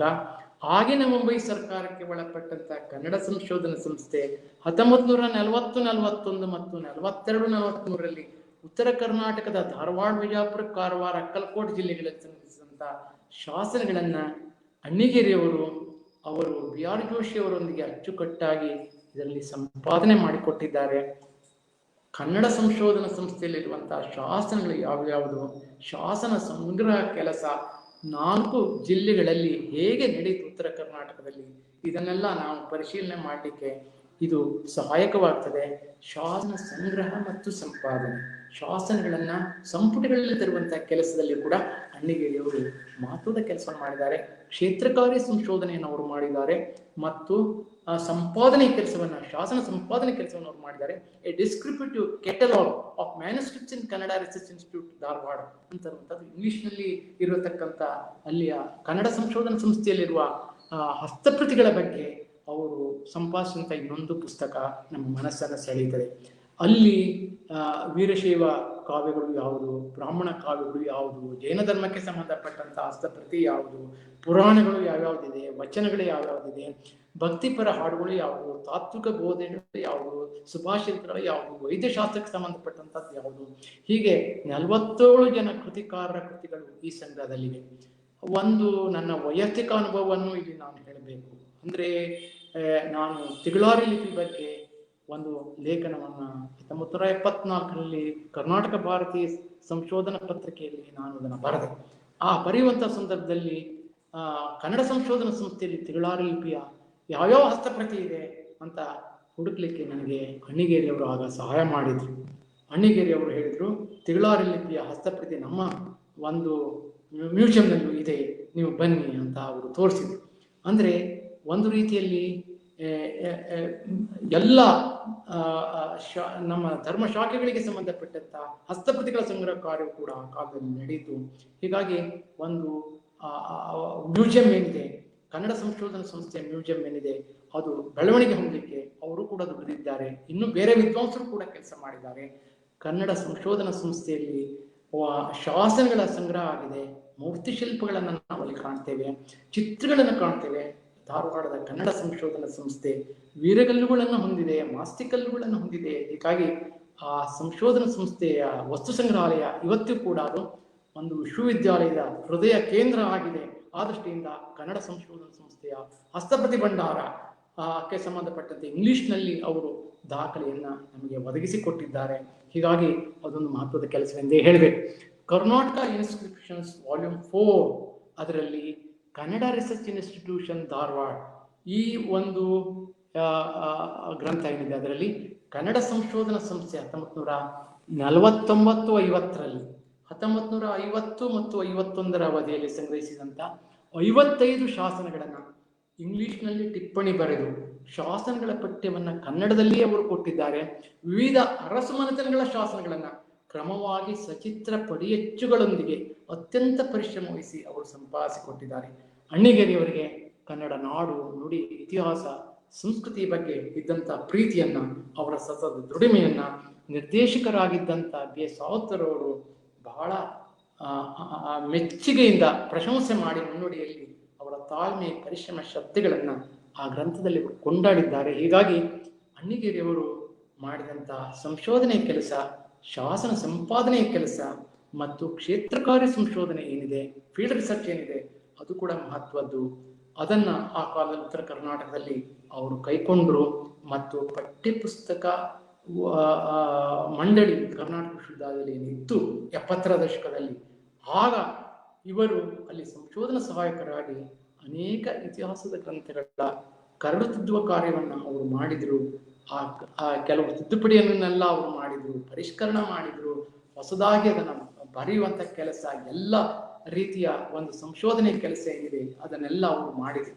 ಹೀಗಾಗಿ ಒಂದು ರೀತಿಯಲ್ಲಿ ಕನ್ನಡ ಸಂಶೋಧನೆ ಸಂಸ್ಥೆಯ ಜೊತೆಯಲ್ಲಿಯೇ ಅವರ ಬದುಕು ಕೂಡ ಬೆಳ್ಕೊಂಡು ಬಂದಿದೆ.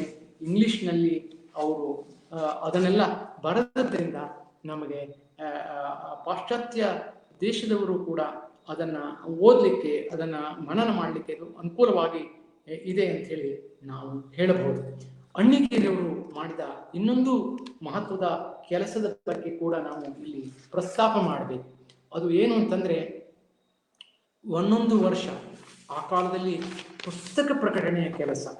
ಅಂದ್ರೆ ಪುಸ್ತಕ ಪ್ರಕಟಣೆ ಇವತ್ತಿನಷ್ಟು ಈಗ ನಮಗೀಗ DTP ಬಂದಿದ್ದರಿಂದ ನಾವು ಅನೇಕ ಪುಸ್ತಕಗಳನ್ನ ಪ್ರಕಟ ಮಾಡ್ತೇವೆ. ಆದ್ರೆ ಆ ಕಾಲದಲ್ಲಿ ಮೊಳೆ ಜೋಡಿಸಿ ಮಾಡ್ತಕ್ಕಂಥ ಪುಸ್ತಕಗಳನ್ನ ಅವರು ಹೇಗೆ ಶ್ರಮ ವಹಿಸಿ ಅದರ ಕರಡು ಪ್ರತಿ ತಿದ್ದಿದ್ರು ಅಂತ ನನಗೆ ಆಶ್ಚರ್ಯ ಉಂಟು ಮಾಡ್ತದೆ. ಬಾದಾಮಿ ಬಗ್ಗೆ ಅವರು ಪುಸ್ತಕ ಪ್ರಕಟ ಮಾಡಿದ್ದಾರೆ. ಬನಶಂಕರಿ, ಮಹಾಕೂಟ, ಶಿವಯೋಗ ಮಂದಿರ, ಪಟ್ಟದಕಲ್ಲು ಮತ್ತು ಪ್ರಾಚೀನ ಭಾರತದ ನಾಣ್ಯಗಳ ಬಗ್ಗೆ, ಐತಿಹಾಸಿಕ ಐಹೊಳೆ ಸಂಸ್ಕೃತಿ ಮತ್ತು ಕಲೆ ಬಗ್ಗೆ, ಲಕ್ಕುಂಡಿ ಬಗ್ಗೆ, 2ನೇ ವಿಕ್ರಮಾದಿತ್ಯನ ಬಗ್ಗೆ, ಹಾನಗಲ್ಲಿನ ಕದಂಬರ ಬಗ್ಗೆ ಮತ್ತು 2ನೇ ಸಿಂಗಣ ಬಗ್ಗೆ, ವಿಜಾಪುರದ ಶಿಲ್ಪಕಲೆ ಬಗ್ಗೆ, ಕರ್ನಾಟಕ ಇತಿಹಾಸ ಸಂಶೋಧಕರ ಬಗ್ಗೆ, ಪಟ್ಟದಕಲ್ಲಿನ ಶಿಲ್ಪಕಲಾ ವೈಭವದ ಬಗ್ಗೆ, ಹೀಗೆಲ್ಲ ಅವರು ನಮಗೆ ಪುಸ್ತಕಗಳನ್ನ ಬರೆದಿದ್ದಾರೆ. ಅದರಲ್ಲಿ ಜನಪ್ರಿಯ ಪುಸ್ತಕಗಳನ್ನು ಕೂಡ ಅವರು ಹೆಚ್ಚಾಗಿ ಬರೆದದ್ರಿಂದ ಅದು ಇತಿಹಾಸ ಮತ್ತು ವಾಸ್ತುಶಿಲ್ಪ ಅದು ಹೆಚ್ಚು ಬೆಳಕಿಗೆ ಬರುವಂತೆ ಆಯಿತು. ಅವರ ಸಂಶೋಧನೆ ಚಾಲುಕ್ಯ ಇತಿಹಾಸವನ್ನ ಸಂರಚನೆ ಮಾಡುವುದರಲ್ಲಿ ಹೆಚ್ಚಾಗಿ ತೊಡಗಿಕೊಂಡಿರುವುದನ್ನು ನಾವು ಕಾಣ್ತೇವೆ. ಹೀಗಿದ್ರೂ ಕೂಡ ವಿಜಾಪುರದ ಗುಮ್ಮಟ ಮತ್ತು ಮುಸ್ಲಿಂ ಶಿಲ್ಪದ ಬಗ್ಗೆ ಕೂಡ ಅವರು ಬರೆದಂಥ ಬರವಣಿಗೆಯಲ್ಲಿ ನಮಗೆ ಸಿಗ್ತದೆ. ಹಾಗೆ ನೋಡಿದರೆ ಅವರು ಜೈನ, ಬೌದ್ಧ, ಮುಸ್ಲಿಂ ಮತ್ತು ಶೈವ ಎಲ್ಲ ಶಿಲ್ಪಕಲೆಯ ಬಗ್ಗೆ, ವಾಸ್ತುಶಿಲ್ಪದ ಬಗ್ಗೆ ಆಸಕ್ತಿಯಿಂದ ವಹಿಸಿ ಅದನ್ನ ಎಲ್ಲಾ ಧರ್ಮಗಳ ಬಗ್ಗೆ ತಮ್ಮ ಆಳವಾದ ತಿಳುವಳಿಕೆಯನ್ನು ಹೊಂದಿದ್ರು ಅಂತ ಅನ್ನೋದು ಗೊತ್ತಾಗ್ತದೆ. ಅಣ್ಣಿಗೇರಿಯವರು ಮಾಡಿದ ಇನ್ನೊಂದು ಅವರ ವ್ಯಕ್ತಿತ್ವದ ಇನ್ನೊಂದು ಮುಖವನ್ನು ನಾನು ಪರಿಚಯ ಮಾಡಿಕೊಡ್ತೇನೆ. ಅದೇನು ಅಂತಂದ್ರೆ ಪುಸ್ತಕ ಪ್ರಕಟಣೆಯ ಕಾರ್ಯ. ಅವರು ಭವಾನಿ ಪ್ರಕಾಶನದ ಮೂಲಕವಾಗಿ ಅನೇಕ ಧಾರ್ಮಿಕ ಪುಸ್ತಕಗಳನ್ನು ಕೂಡ ಅವರು ಪ್ರಕಟ ಮಾಡಿದರು. ಅದರಲ್ಲಿ ಮುಖ್ಯವಾಗಿ ಹೇಳಬೇಕಾದದ್ದು ಅಂತಂದ್ರೆ ಅವರು ಶೈವ ಮತ್ತು ವೈಷ್ಣವ ಗ್ರಂಥಗಳನ್ನು ಅವರು ಹೊರತಂದದ್ದು. ಅದರಲ್ಲಿ ಮುಖ್ಯವಾಗಿ ಹರಿದಾಸ ಬೋಧೆ, 1978ರಲ್ಲಿ ಬರೆದಂಥ ಒಂದು ಗ್ರಂಥ ಇದು. ಇದನ್ನ ನಾನು ಸಂಶೋಧನಾ ಗ್ರಂಥ a mystic teachings of the Haridasas of Karnataka by A.P. Karmarkar ಮತ್ತು N.B. ಕಲಂದಾನಿ ಅವರು ಬರೆದಂಥ ಒಂದು ಪುಸ್ತಕ ಏನಿದೆ, ಇಂಗ್ಲಿಷ್ನಲ್ಲಿ ಬರೆದಂಥ ಒಂದು ಗ್ರಂಥ ಇದೆ. ಈ ಗ್ರಂಥವನ್ನ ಸಂಪೂರ್ಣವಾಗಿ ಓದಿ, ಇದು ಕನ್ನಡಿಗರು ಕೂಡ ಈ ವಿಚಾರ ಬರಬೇಕು ಅಂತ ಉದ್ದೇಶದಿಂದ ಅದನ್ನ ಸಂಕ್ಷಿಪ್ತವಾಗಿ ಕನ್ನಡಕ್ಕೆ ತರುವಂಥ ಹರಿದಾಸ ಬೋಧೆ 1978ರಲ್ಲಿ ಅವರು ಅದನ್ನ ಪ್ರಕಟಗೊಳಿಸಿದ್ದನ್ನ ನಾವು ಕಾಣ್ತೇವೆ. ಹರಿದಾಸರು ಯಾರ್ಯಾರು ಕರ್ನಾಟಕದಲ್ಲಿ, ಆ ಕರ್ನಾಟಕ ಹರಿದಾಸ ಸಾಹಿತ್ಯದ ಮುಖ್ಯ ಲಕ್ಷಣಗಳು ಯಾವ್ಯಾವುದು, ಹರಿದಾಸ ಸಾಹಿತ್ಯದ ಚರಿತ್ರೆ, ಇವುಗಳನ್ನೆಲ್ಲ ವಿಸ್ತಾರವಾಗಿ ಅದರಲ್ಲಿ ಚರ್ಚೆ ಮಾಡಿದ್ದನ್ನು ನೋಡಿದಾಗ, ಅಂದ್ರೆ ಯಾವುದೇ ಒಂದು ಪಂಥಕ್ಕೆ, ಯಾವುದೇ ಒಂದು ಧರ್ಮಕ್ಕೆ, ಯಾವುದೇ ಒಂದು ಆಚರಣೆಗೆ ಕಟ್ಟು ಬೀಳದೆ ಎಲ್ಲ ಮತಗಳ ಬಗ್ಗೆ ಒಂದು ಸದಸದ್ ವಿವೇಕವನ್ನ ಅವರು ವ್ಯಕ್ತಪಡಿಸಿದ್ದನ್ನು ನಾವು ಕಾಣ್ತೇವೆ. ನಮ್ಮ ಬೇಲೂರಿನ ಶಾಸನದ ಬಗ್ಗೆ ಯಂ ಶೈವ ಸಮುಪಾಸತೆ ಶಿವೈತಿ ಬ್ರಹ್ಮೇತಿ ವೇದಾಂತಿಂ ಬೌದ್ಧ ಬುದ್ಧ ಇತಿ ಪ್ರಮಾಣ ಪಟರ ಕರ್ತೇತಿ ನೈಯಾಯಿಕ ಅರ್ಹನ್ನಿತ್ತತೆ ಜೈನ ಶಾಸನಮಿತಿ ಕರ್ಮೇತಿ ಮೀಮಾಂಸಕ ಸ್ವಯಂವೋ ವಿಧಾತು ವಂಚಿತ ಫಲಂ ಶ್ರೀಕೇಶಿ ವೇಷ ಸುಧಾ ಅಂತನ್ನುವಂಥ ಬೇಲೂರು ಶಾಸನದ ಈ ಸೂಕ್ತಿ ಏನಿದೆ ಅದು ಅಣ್ಣಿಗೇರಿ ಅವರ ಒಂದು ಆದರ್ಶ ಆಗಿತ್ತು. ಆ ದೃಷ್ಟಿಯಿಂದ ಅವರು ಹರಿದಾಸ ಸಾಹಿತ್ಯ ಬೋಧೆಯನ್ನು ಪ್ರಕಟ ಮಾಡಿದರು. ಆನಂತರ ಶಂಕರಾಚಾರ್ಯ ಸ್ತೋತ್ರಗಳನ್ನು 2 ಸಂಪುಟಗಳಲ್ಲಿ ಅವರು ಪ್ರಕಟಗೊಳಿಸಿದ್ದಾರೆ. ಅದನ್ನು ಕೂಡ ನಾವಿಲ್ಲಿ ಹೇಳಬೇಕಾದಂಥದ್ದು. ಶಂಕರಾಚಾರ್ಯ ಸ್ತೋತ್ರಕ್ಕೆ ಆದ್ಯ ಶಂಕರಾಚಾರ್ಯ ಸ್ತೋತ್ರ ಅವರ ಭವಾನಿ ಪ್ರಕಾಶನದಿಂದ ಇದು ಪ್ರಕಟ ಆಗಿದೆ. ಹಾಗೆ ಶಂಕರಾಚಾರ್ಯ ಸ್ತೋತ್ರಗಳ ಬಗ್ಗೆ ಭವಾನಿ ಪ್ರಕಾಶನ ಅದರಿಂದ ಬಂದದ್ದನ್ನು ನಾವು ಕಾಣ್ತೇವೆ. ಆ ಸ್ತೋತ್ರಗಳಿಗೆ ಅರ್ಥಗಳನ್ನ ಮತ್ತು ವ್ಯಾಖ್ಯಾನವನ್ನ ಮತ್ತು ಅದಕ್ಕೆ ವಿದ್ವತ್ಪೂರ್ಣ ಪಂಡಿತ ಬಾಲಚಂದ್ರ ಶಾಸ್ತ್ರಿಗಳ ಒಂದು ಮುನ್ನುಡಿ ಕೂಡ ಅದಕ್ಕೆ ಇದೆ. ನಮಗೆ ಆಶ್ಚರ್ಯ ಆಗ್ತದೆ, ಅಂತ ದೊಡ್ಡ ದೊಡ್ಡ ವಿದ್ವಾಂಸರನ್ನೆಲ್ಲ ಹಿಡಿದು ಅವರಿಂದೆಲ್ಲ ಬರೆಯಿಸಿ ಅದನ್ನೆಲ್ಲ ಅವರು ಮಾಡಿದ್ದು ನೋಡಿದರೆ ನಿಜವಾಗಿಯೂ ಎಷ್ಟೆಲ್ಲಾ ಕೆಲಸಗಳನ್ನ ಹಿಂದಿನ ವಿದ್ವಾಂಸರು ಮಾಡ್ತಾ ಇದ್ರು. ನಾವು ಯಾವ ಕೆಲಸ ಮಾಡ್ತಾ ಇದ್ದೀವಿ, ನಮ್ಗೆ ಇಷ್ಟೆಲ್ಲ ಅನುಕೂಲತೆ ಇದೆ, ಅದನ್ನೆಲ್ಲ ಗಮನದಲ್ಲಿಟ್ಕೊಂಡಾಗ ಅಣ್ಣಿಗೇರಿ ಇರುವಂಥ ವಿದ್ವಾಂಸರು ಶಂಕರಾಚಾರ್ಯರ ಬಗ್ಗೆ ಅವರು ಬರೆದ್ರು. ಅದೇ ರೀತಿಯಲ್ಲಿ ಅಣ್ಣಿಗೇರಿಯ ಅಮೃತೇಶ್ವರನ ಬಗ್ಗೂ ಕೂಡ ಅವರು ಪುಸ್ತಕದ ರಚನೆಯನ್ನ ಮಾಡಿದ್ದನ್ನ ನಾವಿಲ್ಲಿ ಗಮನಿಸಬೇಕು. ಅಂದ್ರೆ ತಾನು ಹುಟ್ಟಿ ಬೆಳೆದಂತ ಒಂದು ಊರಿನ ಒಂದು ಸಾಂಸ್ಕೃತಿಕ ಇತಿಹಾಸವನ್ನು ರಚಿಸುವಂತ ಕೆಲಸವನ್ನು ಕೂಡ ಅವರು ಮಾಡಿದ್ರು ಅಂತನ್ನುವಂಥದ್ದು. ಇಂಗ್ಲಿಷ್ನಲ್ಲಿ ದ ಗ್ಲೋರಿ ಆಫ್ ಬಿಜಾಪುರ್ ಅಂತನ್ನುವಂಥ ಒಂದು ಗ್ರಂಥವನ್ನ ಅವರು ಬರೆದಿದ್ರು. ಹಾಗೆ ಕರ್ನಾಟಕ ಇನ್ಸ್ಕ್ರಿಪ್ಷನ್ಸ್ ವಾಲ್ಯೂಮ್ 4 ಅದನ್ನ ಅವರು ಸಿದ್ಧಪಡಿಸಿದ್ದು. ಅದೇ ರೀತಿಯಲ್ಲಿ the cave temples of Badami, the glory of Pattadakal, a guide the Pattadakal temples ಅಂತನ್ನುವಂಥ ಗ್ರಂಥಗಳನ್ನು ಇಂಗ್ಲಿಷ್ನಲ್ಲಿ ಅವರು ಬರೆದದ್ದು.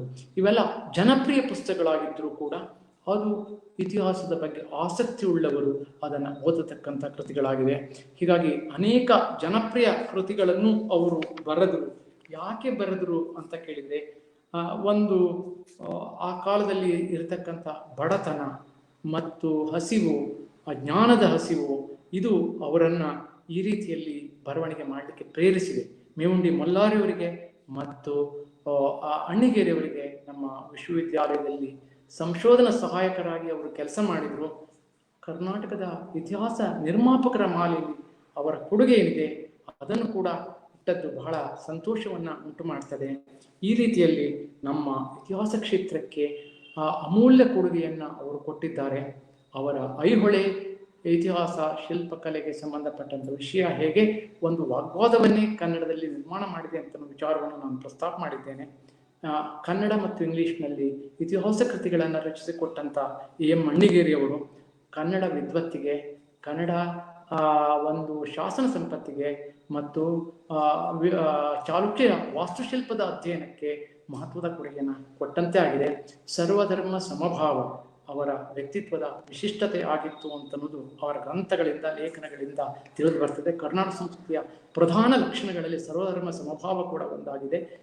ಹೀಗೆ ಎಲ್ಲ ಉದಾತ್ತ ವಿಚಾರಗಳನ್ನು ಹೊಂದಿದಂಥ ವಿದ್ವಾಂಸರಾಗಿದ್ದರು.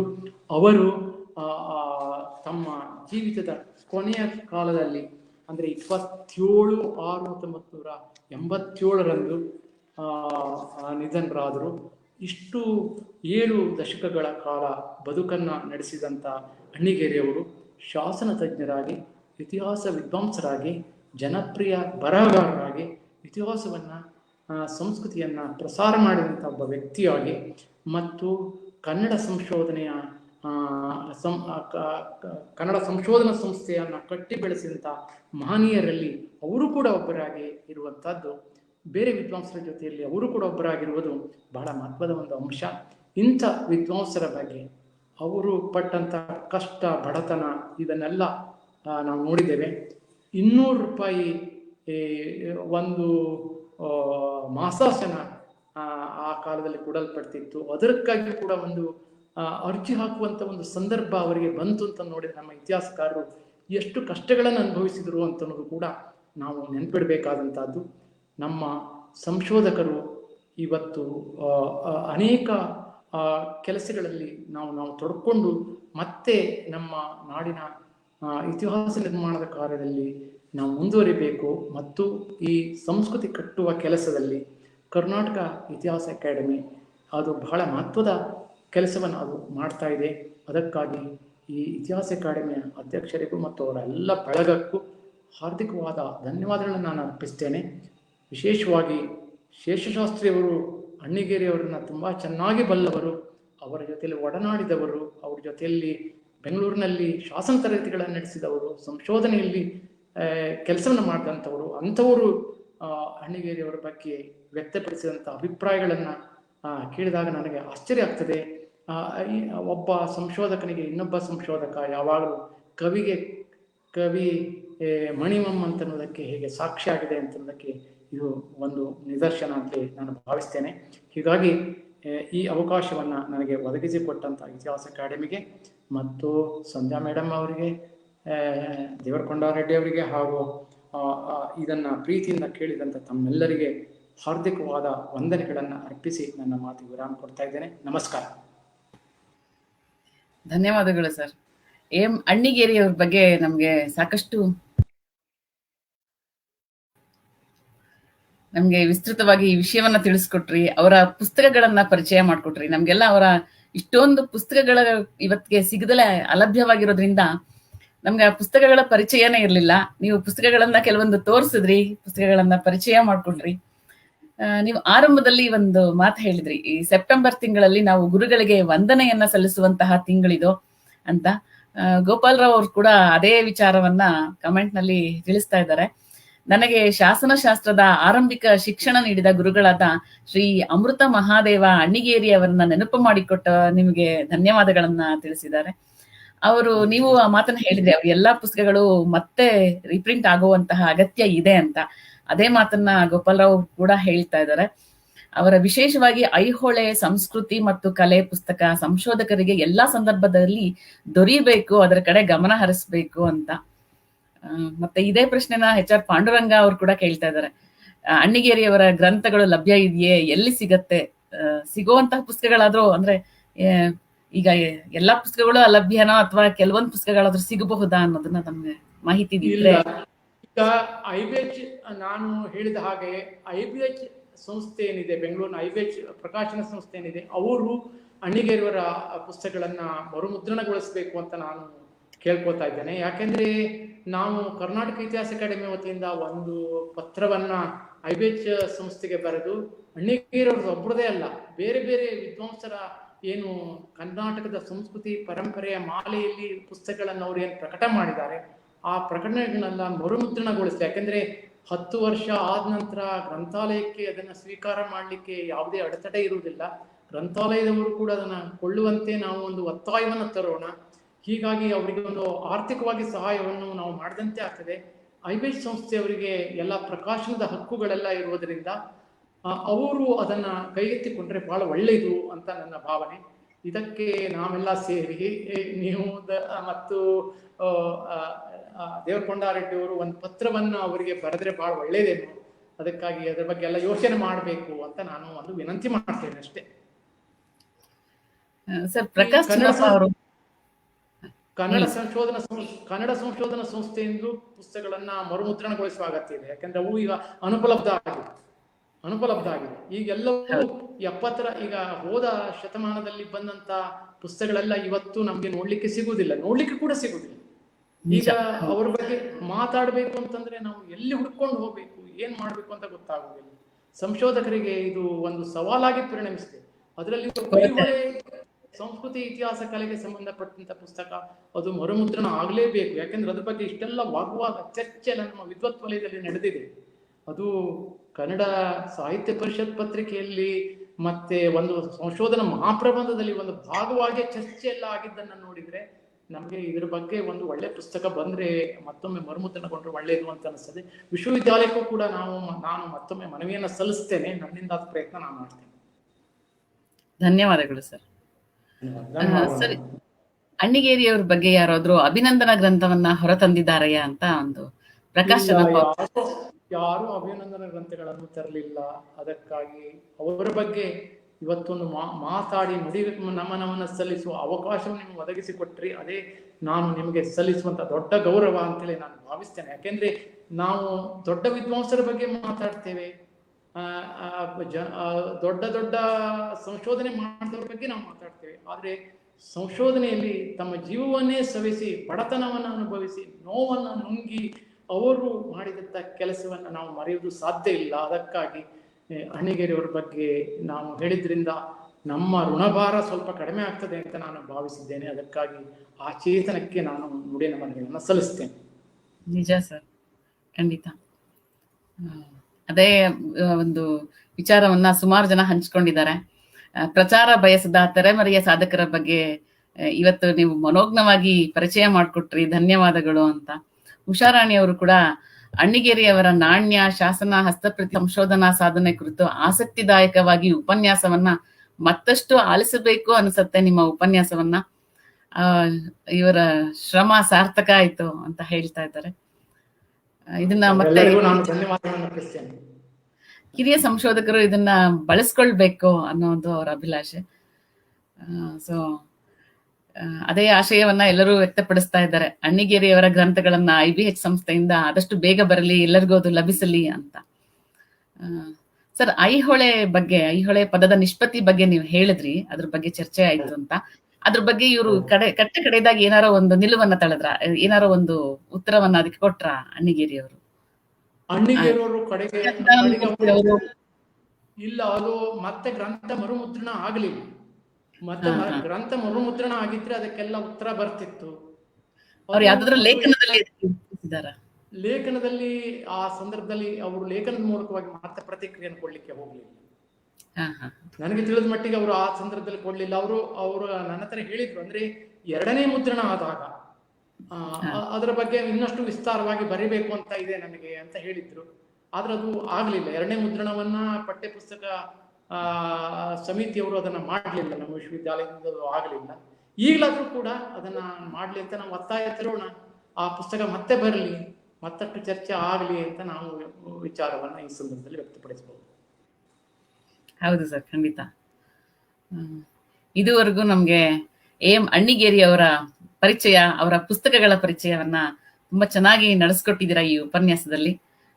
ಅಕಾಡೆಮಿಯ ಪರವಾಗಿ, ಕೇಳುಗರ ಪರವಾಗಿ, ಎಲ್ಲ ಇತಿಹಾಸ ಆಸಕ್ತರ ಪರವಾಗಿ ನಾನು ನಿಮ್ಗೆ ಧನ್ಯವಾದಗಳನ್ನ ಸಮರ್ಪಿಸ್ತಾ ಇದ್ದೀನಿ. ಧನ್ಯವಾದಗಳು. ಎಲ್ಲರಿಗೂ ಧನ್ಯವಾದಗಳು ಈ ಅವಕಾಶ ವಹಿಸಿಕೊಟ್ಟಿದ್ದಕ್ಕಾಗಿ. ನಮಸ್ತೆ.